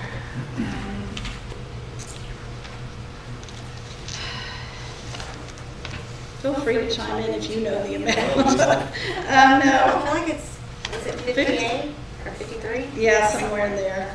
The total. 5380 or It- 5830? yes. Something like I that can't in my find it. head. I think I grabbed the wrong one. Here we go. I brought two different versions of the grant, sorry. An Not old quite one and that. a new one. 40% or so of the budget. Yeah, right at that, that's Yeah. about. 40, so the total budget, the total grant as ACOG sees it in the governor's office is 61,190, and 12,198 is our cash match, because we will be back doing the 20% match from everything I understand. 45 of it was personnel. That's what ACOG will pay. We have 11,000 that we will pay in cash match.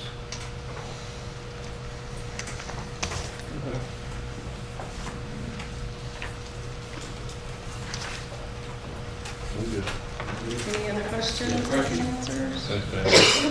All right, thanks. Thank you.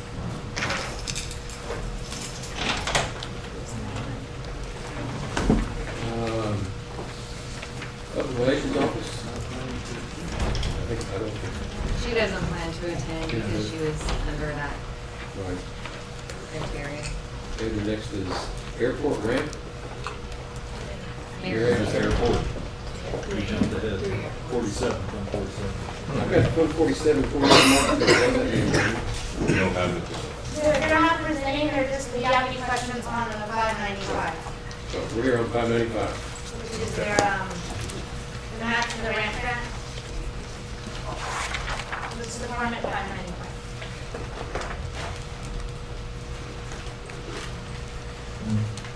Okay, Mary, go ahead. Hey, good afternoon or good morning. My name is Mary Rohr. I'm the airport manager at the Kirk County Airport. Every year, TxDOT provides us a grant, which is for what they call routine airport maintenance. It's historically been about $100,000, and it's typically been 50-50 that the city and the county put together $50,000, and the TxDOT then supports it with another 50.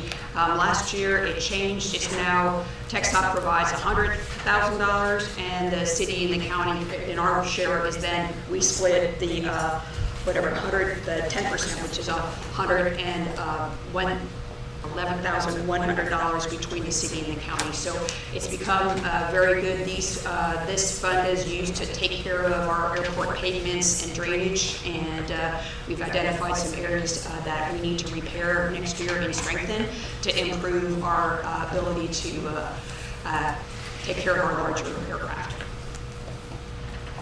So with the contribution from the state now, Nice. we've saved about 80% of what we're paying. Yes, that's correct. Maintain one. Yeah, So what's wrong with that news? nothing. It's really good news. I wanted to make sure you all knew that good news. Anything else? Thank you, Mary. Okay, just want to remind you all, we have our airport, annual airport meeting next Wednesday at the Deacon Center at 1:30, so we'll be able to go through the rest of the details of our program. So thanks very much. Thank you. Okay, that takes us down to county-sponsored activities, 660.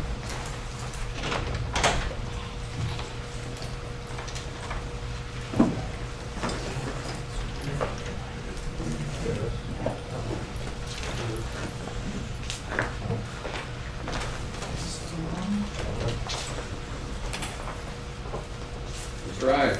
Good morning, Judge Keller, Commissioners. Did you want us to present together, because I know there's two different organizations here, or just one? Just take turns. Okay.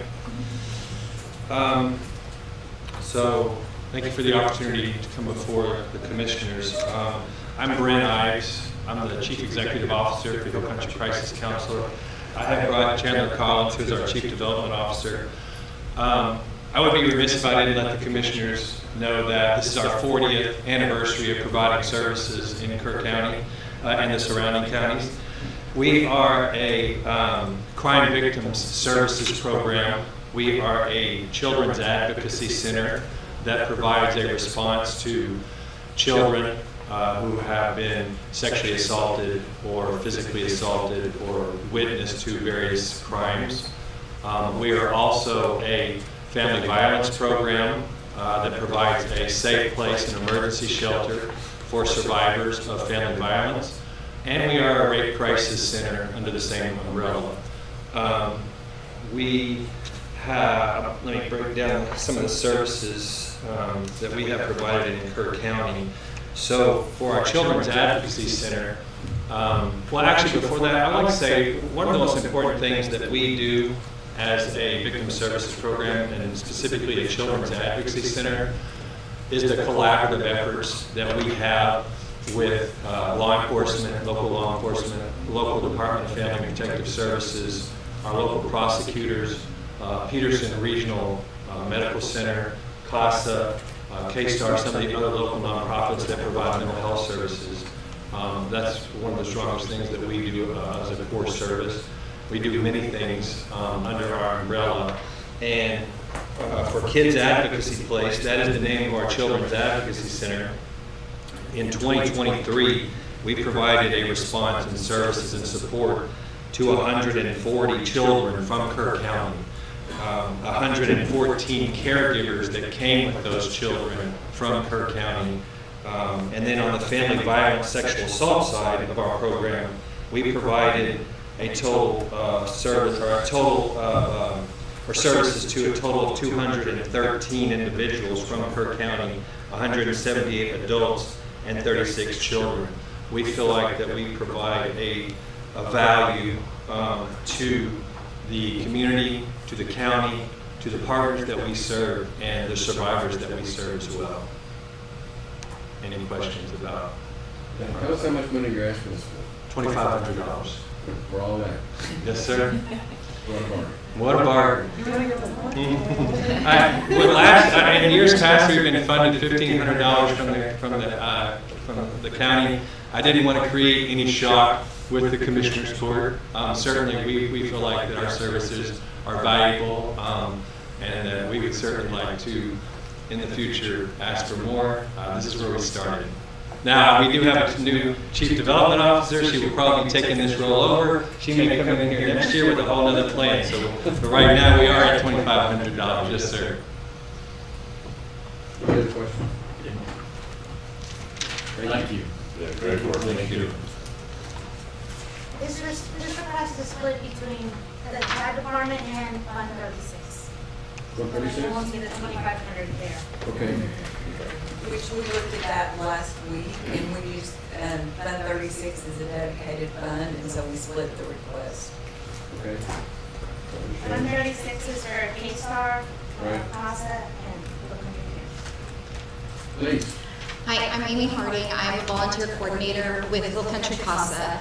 And earlier today, you heard from Judge Falkenberg asking for an increase in court-appointed attorneys' hourly fees. And in the Texas Family Code, the children involved in foster care cases are entitled to have an attorney, or they're required to have an attorney appointed to them and a guardian ad litem appointment for them. And in this county, in all 4 counties that Hill Country CASA serves, Kerr, Kendall, Bandera, Gillespie County, Our appointment with the court is that our volunteer advocates serve the role as the guardian ad litem. And so the value that we bring to the court is that by you supporting us nominally, I believe we're asking for $2,000 to train and support our advocates and provide this to the community. We are saving you because we don't charge the county for our representation as guardian ad litem appointments. And it is a requirement. So I think at the $20 an hour rate that we can credit our volunteer service hours with, we saved $48,000 at that rate in representing children in foster care and making sure that their best interests are being accommodated. In doing that, our volunteers do work with collaborative agencies and other nonprofits, and in Kerr County we were able to successfully reunify 80% of the children that entered in foster care by working with their parents and their caregivers and making sure that they did rehabilitate. And so when we fix the families, the ripple effect to other social welfare programs that you are supporting and the work that the capacity issues at the jail and the mental health issues and things like that, when we can work with them and get them the services that they need, our intention is to prevent them being involved in other social services programs. And having a dedicated advocate for our kids in foster care so that hopefully we can prevent them from getting involved in the juvenile justice system and other things like that. So we appreciate your financial assistance, and it also gives us the opportunity when we go seek additional funds from our grants and other funders to be able to say that all of our municipalities support us in some financial way. That goes a long way with the foundations that we support, knowing that our communities are giving us financial assistance too, regardless of the amount. Do you have any questions about our program or anything that we do? Well, as the juvenile judge, I know your program very well. Yes, sir. I appreciate the fine work that you do. Thank you.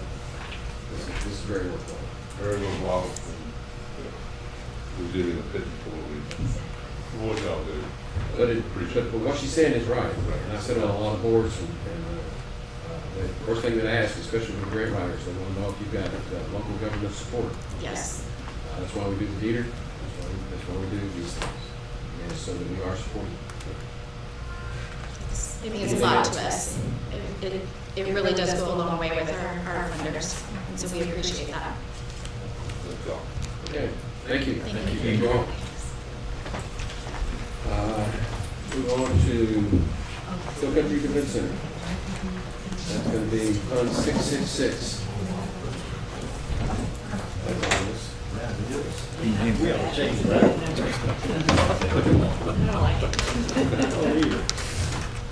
Good morning, Court. I do want to just verify, I don't believe the numbers maybe got passed on correctly. Did you show a $323,000 for our line item specifically? Is that what it should be? 323? We were asking for more. So I do apologize for that, so I do want to go through that. If you want to update your number, our ask is 395,337. And to go through the reasoning behind that is, as we progress through this year, we are finding our new normal with attendance, with bookings for the event center. And this comes after, everybody calls the COVID bump. We had a great turnout. After that, everybody wanted to do their events. We have seen some sort of fallback. Some events are attended less, therefore revenue isn't as robust as it was for a couple of years there. Still doing quite well. We are still fully booked. We still project to be fully booked again next year.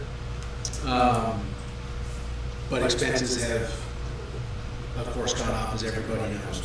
So, per our contract, just so you all know, our line item does not include utilities, things of that nature. That's why Shane will talk on his as well. So that's where Commissioner Pace's, your questions came in there.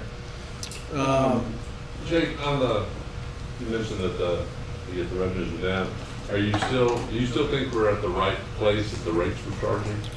We are right for people that are not nonprofits, people that pay full price. We are at market. We are doing full across the board for rental on that. We are competing with San Antonio. We're at San Antonio rates for those people. Per the county policies, all nonprofits get a 50% discount for rental.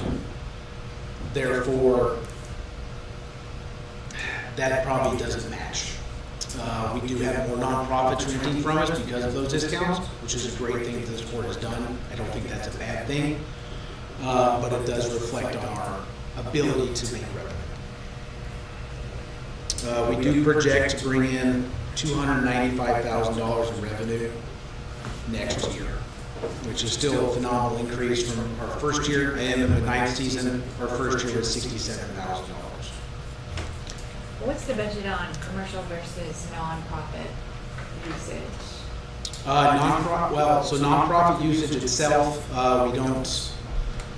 we're probably 60% nonprofit of those that pay. 65% of our total business is free, is not paid at all. Not even at 50%? Not even at 50%. So the next four policies are all county functions. Okay. County and 4-H and FFA. Okay. Yeah, so that's a huge portion. It's a great thing. Use it all. We do have over 420 event days a year. So per meeting, per banquet, those all add up. It's a huge facility. Okay, and so 40% is you're getting at the San Antonio rates. Okay, I'm just trying to get the breakdown. So, and that's we really base that on the banquet hall, the barns and the park.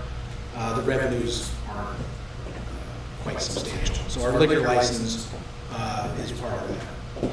Coming into 2024, our liquor license will need renewed already. It's only a 2-year license, so we'll have to pay the bonds again on those, leading to a 9% increase overall in expenses. Who has the liquor license? I don't know. So the county has the liquor license? The county, we hold it for the county, so as operators we do that. So, and that revenue next year, we're looking to bring in about $70,000 extra dollars in revenue in that liquor license. I think it's a good, positive. That should be where you're making us money. We should, and the prices are quite low because we have not having it from the start.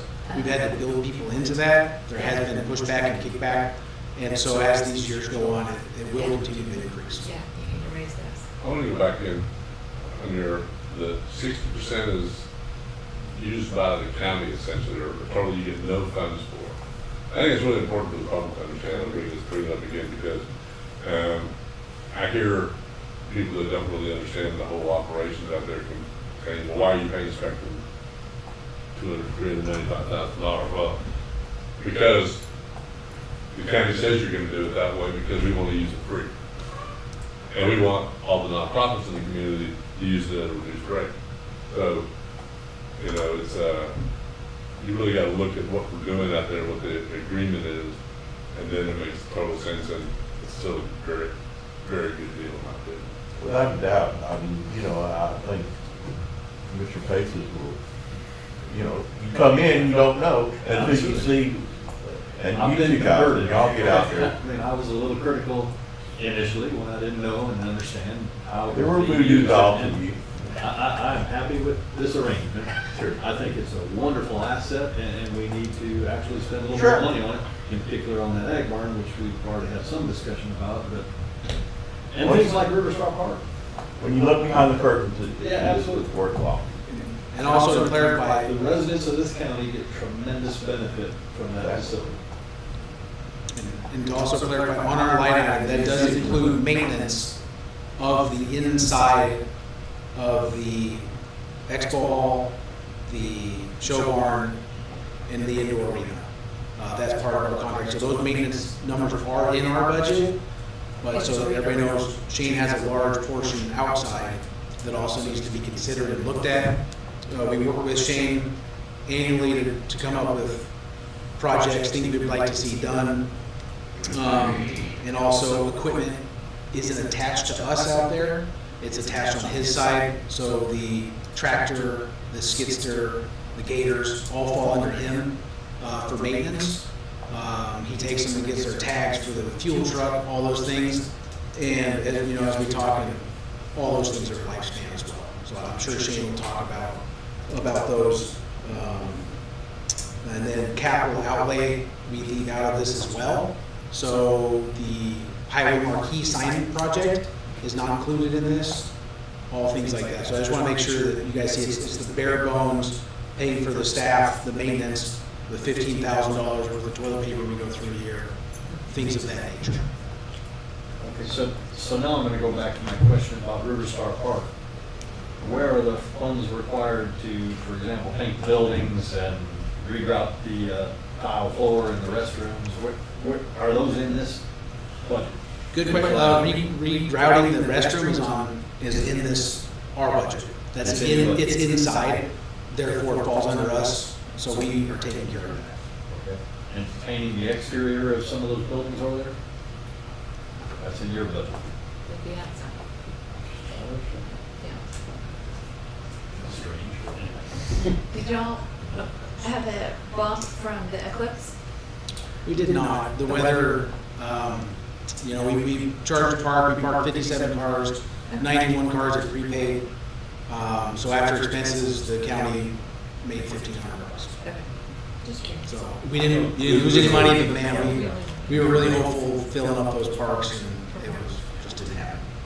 What about the internet in the building? Is IT doing that? IT takes care of the internet. We have had asks from other groups, so we worked with Bruce. The Wi-Fi out there is phenomenal. People love it, except we found out the disc only holds 200 people per disc. I was at an event and I couldn't use. So it hasn't met 600 people that new standards. So for $9,000, which isn't in our budget here. So that's in IT's budget? We hope so. Okay. I haven't seen their numbers, but they know about that issue. We need to add that to IT's budget because it is, so it really only holds 200 people.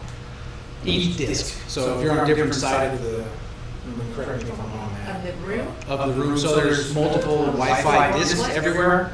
And so if 200 people get on one disc, that's where it starts kicking people off, is what we've been told. Okay, because I know Stock Show had some issues with it as well. We need to up the Wi-Fi up there. It was a silent auction bid situation. And you only could do it on your phone, you couldn't do it on paper, and you couldn't do it. Yeah. We've had problems out there for a long time, far back So It has been much improved. We're very happy with IT. we need more disc, is what we need? Newer version, I've been told that with larger, they have a whole lot. New disc, okay, all right. And I do believe that, I do have a quote from Bruce, that he passed over. We were hoping if the eclipse was a moneymaker, we could take that out. Okay. We have a new IT director. Yeah, I know. we plan on bringing him around to meet you probably Monday. And be sure to keep this on your agenda. Right. Tell him you're. We'll do, yeah, because it's been a big ask, and we have passed it on. Good. We're hopeful by next auction we'll have it fixed. That's a problem. Okay, Thanks, Jack. that's your part. I can't resist, but I've got to just point out my appreciation for Road and Bridge because they've been recently very helpful out there in terms of repairing the rear entrance that was problematic and people had crushed the culvert and created some other problems, so that got taken care of. And the timing was perfect. They had people and materials available, and it got taken care of almost immediately. And they're taking care of, we had some problems with the rainwater storage tank out there, and they're going to take care of that. It's minor work, but it's a blessing to have a very constructive and productive road and bridge department to be able to help out. And it's all one big county, so.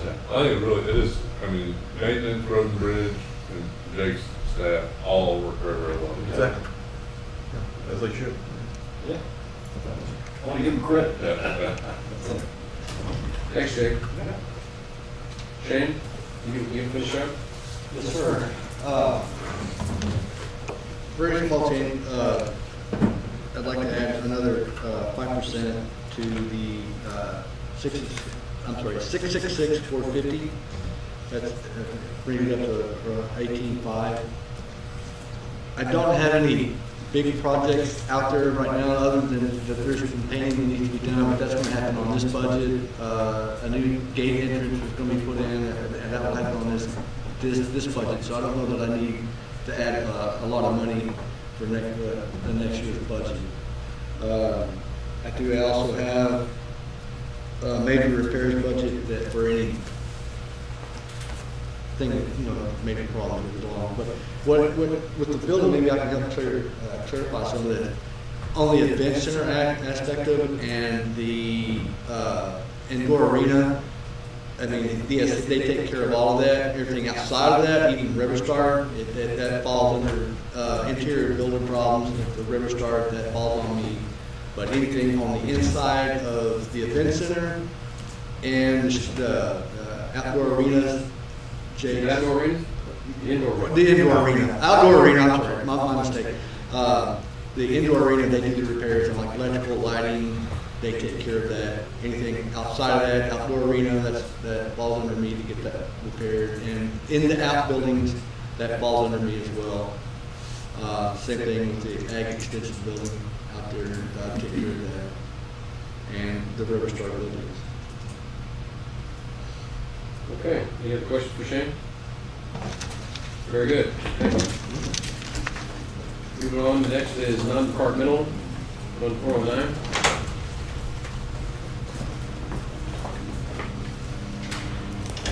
The only change that happened here is, just a second, something got updated from the last time we discussed this. Okay, what's updated? Hunting for it. The KCAD contract. We did get their proposal in that they will be voting on. And so it moved it from $293,000 to $389,000. The 293, it's actually higher than that, and you'll be seeing a budget amendment come through to you on Monday to raise that amount. We haven't approved that contract yet, have we? Have not approved it.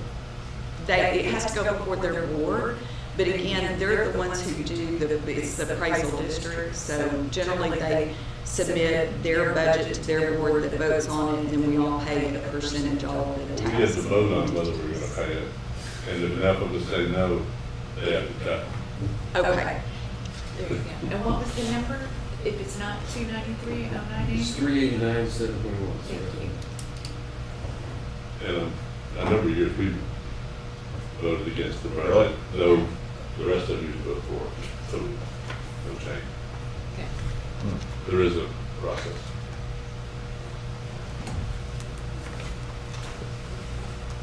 And just to remind the public, we have no control on KCAD.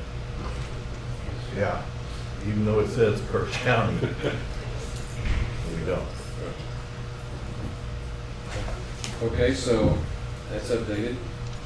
ARPA, no new info? I don't have any new info for that. Capital projects, 2016. Yes, on Fund 16. This is where we normally put any no proceeds in here for those projects. The airport is normally funded out of this fund. And then also the amount that we receive when we sign the contracts with Global Spectrum, the money that comes from that contract is put in this fund also. So on 684, Kelly has given me an estimate, Road and Bridge, that they're gonna have about $751,000 left over from their grant. Where we are now? The second page. Okay, got it. 684. And you're 16, under 16. That's the old one that had those.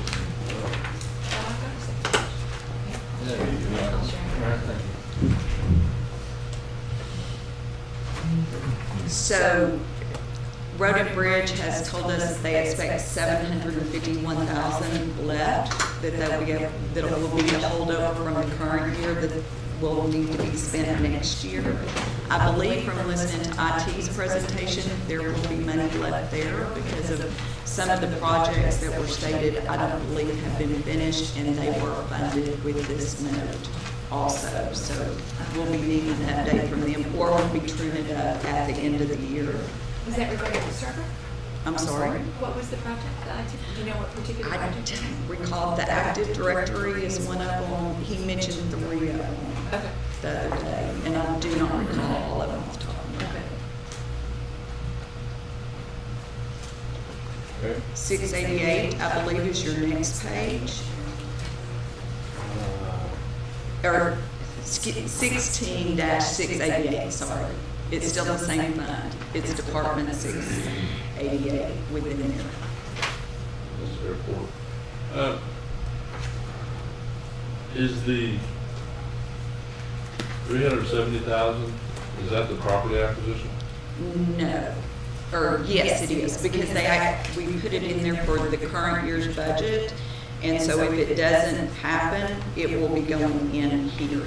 350 of that is property, the yard, and then 20,000 is some of the projects that I've just put in a little order to be happening and complete.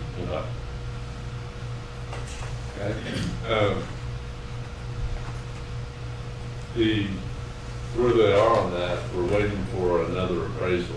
There was one appraisal that 350,000 would cover it.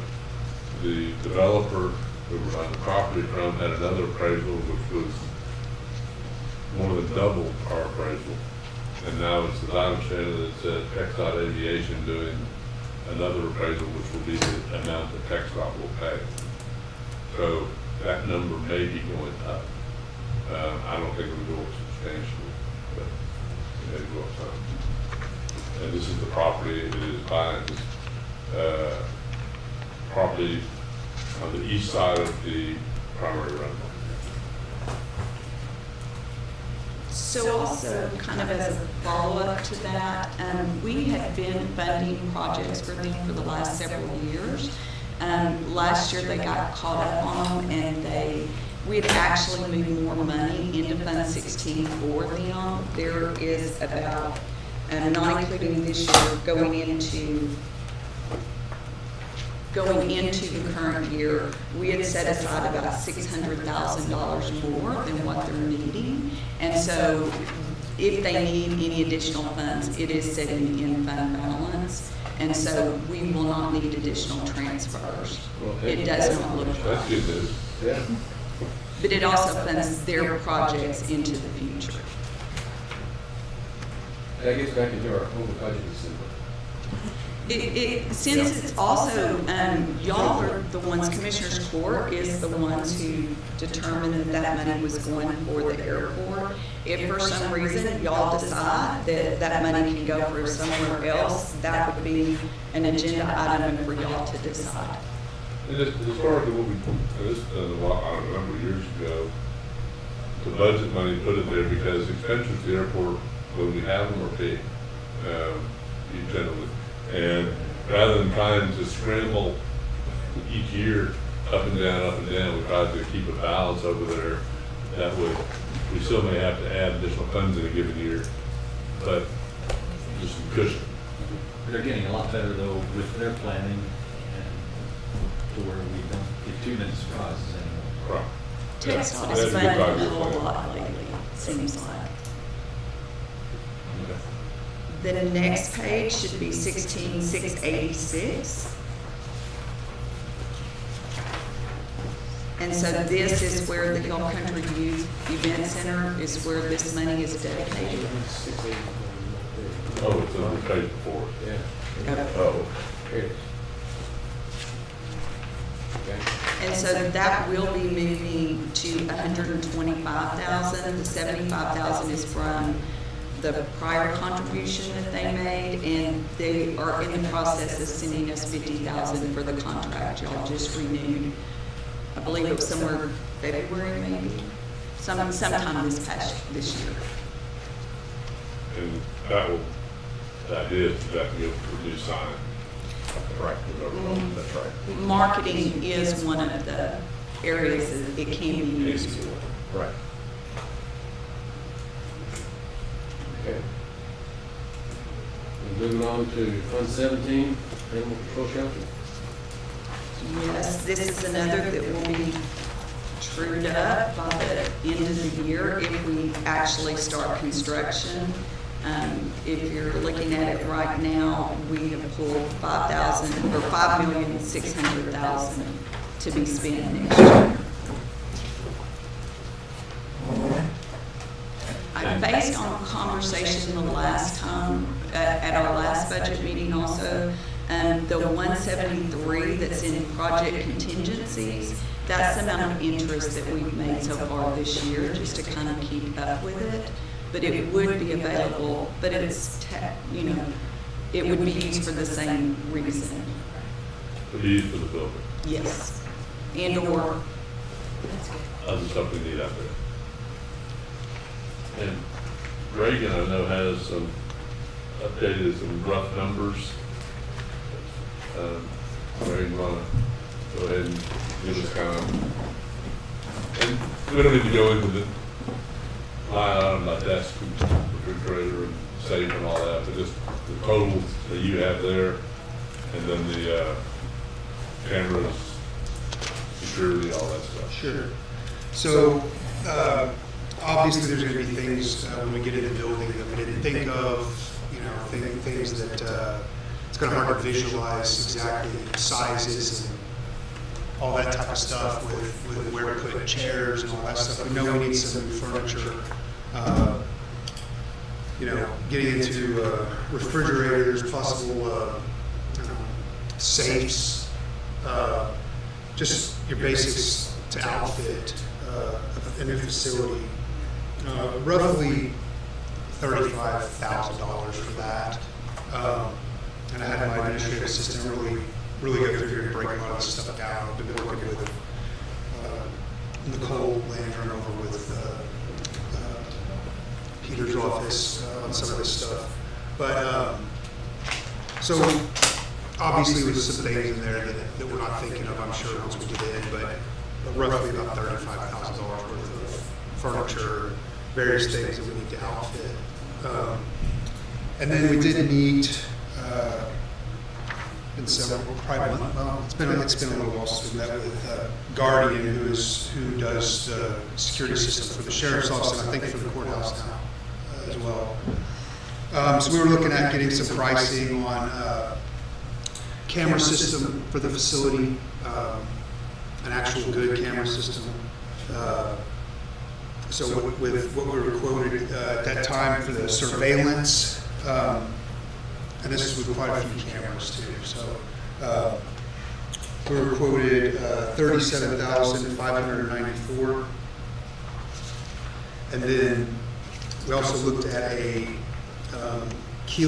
basically a keyless access control, kind of like you have when you come into some of the places here in the courthouse, where you have a card or a little one of these little key fobs to be able to get in. So to outfit everywhere, because we do have a lot of doors where we don't need the public. We've got other places where you just don't need somebody walking into. So we looked at various access points with that system, and that totals about the same, $37,138.33. And then we also looked at a panic system for basically the front desk.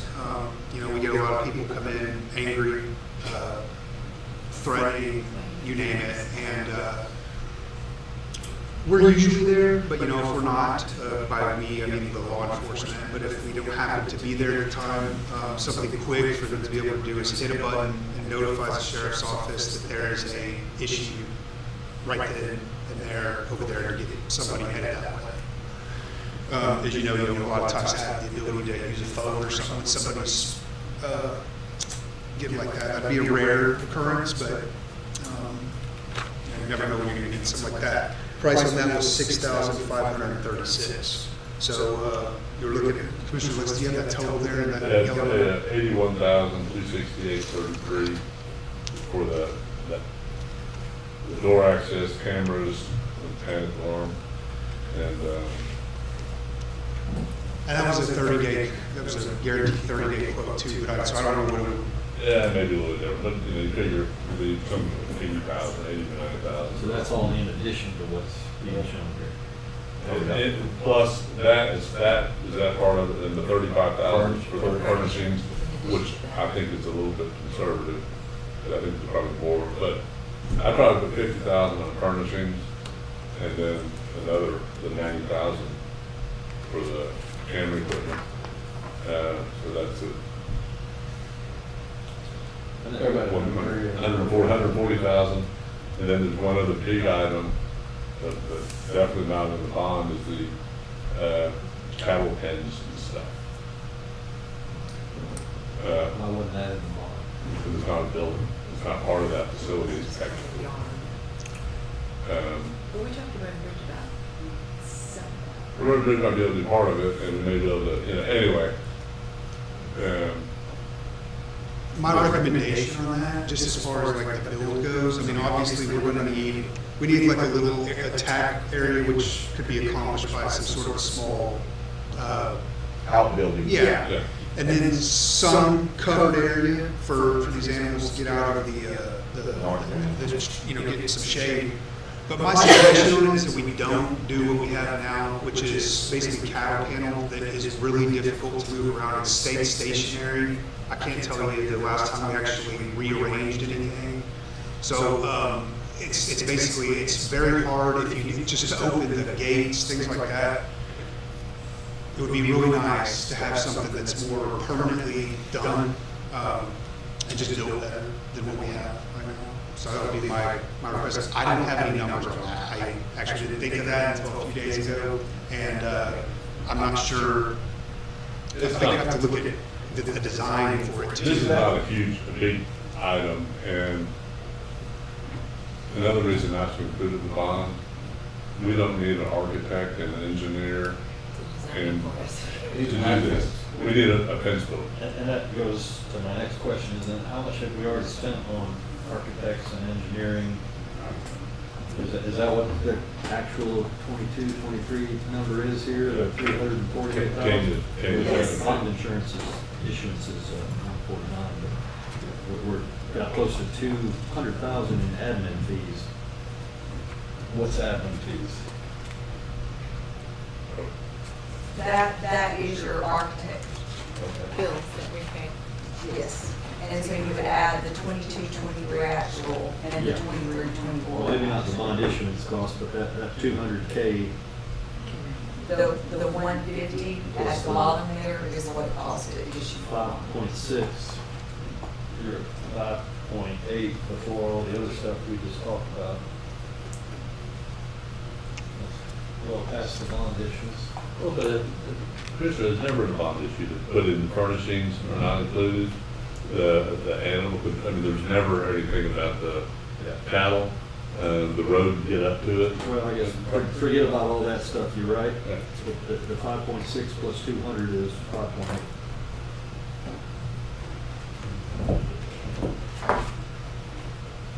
It's close.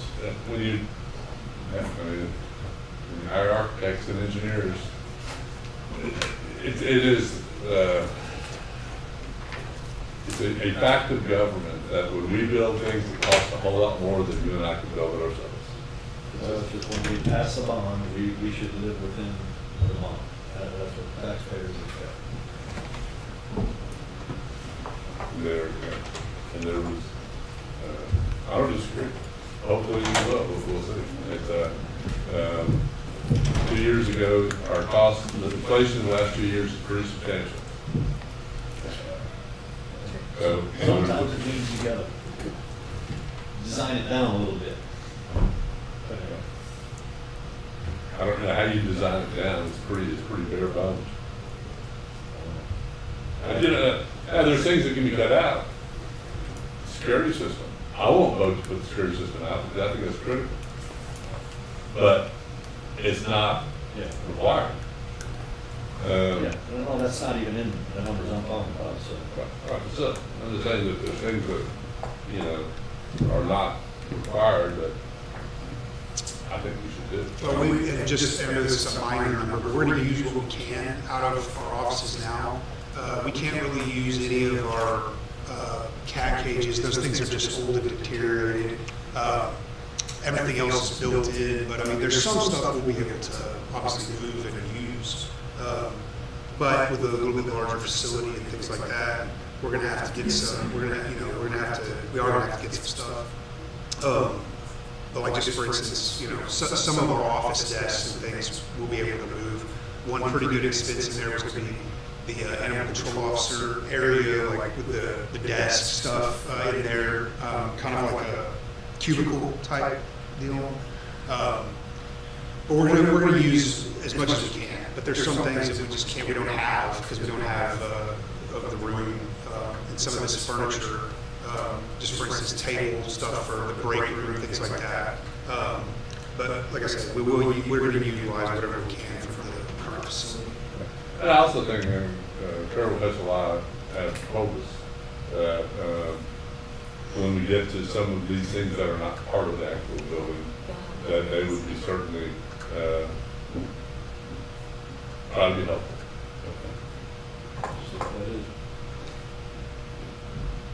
It's probably not on the agenda, but what is our plan for the existing facility once we have our new one? So, Good. That's always been the plan. I just wanted That was to- actually, that was in the bond issue. You would have heard it long. You said that all along. And it ought to be upon whose property on the loop. Okay. Moving on. Property improvements, Fund 70.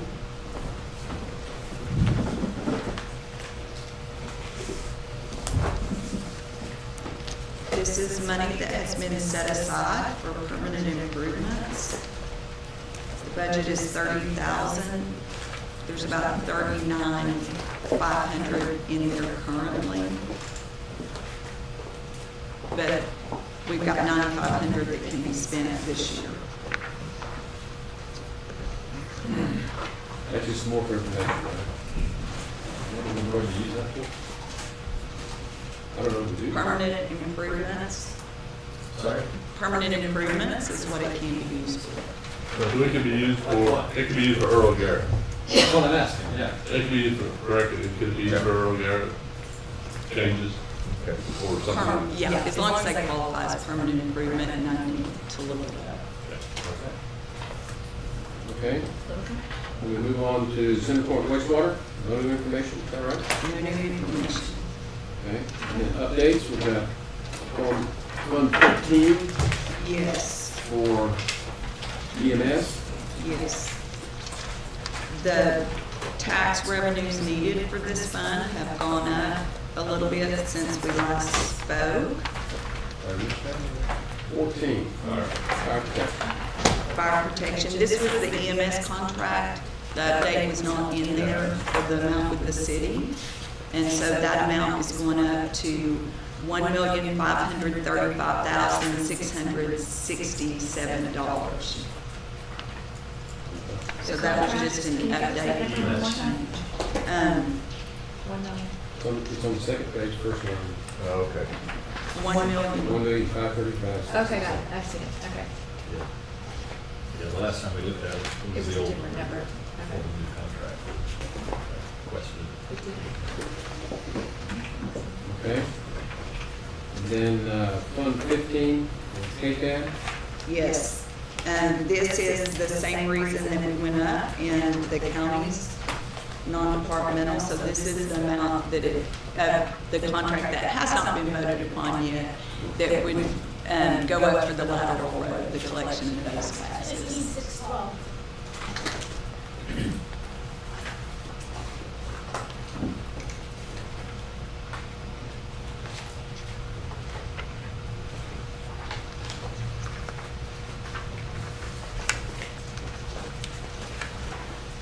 This is the KCAD budget. Yeah, it's just one line item, Judge. Okay, we'll do that.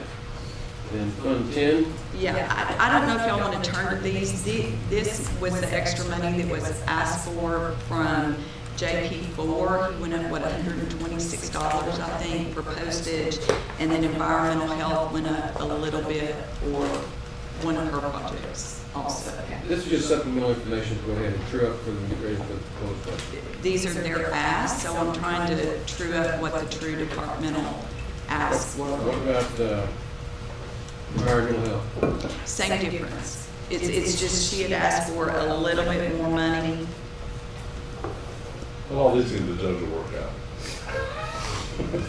It wasn't Estimated to much. be the proposed budget. Okay, that's what you're dealing with. So, anything else?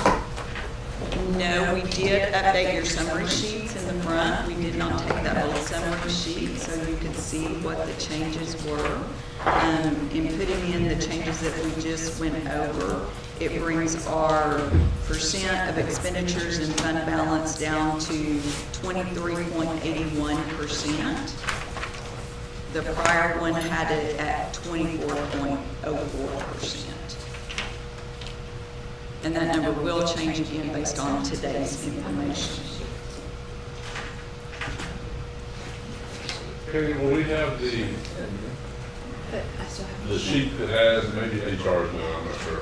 The sheet that has all of the employee changes, whether it's increase in salary, new employee or anything. At some point, I was wondering who's doing this. It's to be determined, one of us will, either HR, it'd be good. It's out of, she's out of town. Okay, there being no other business before the workshop, we will return.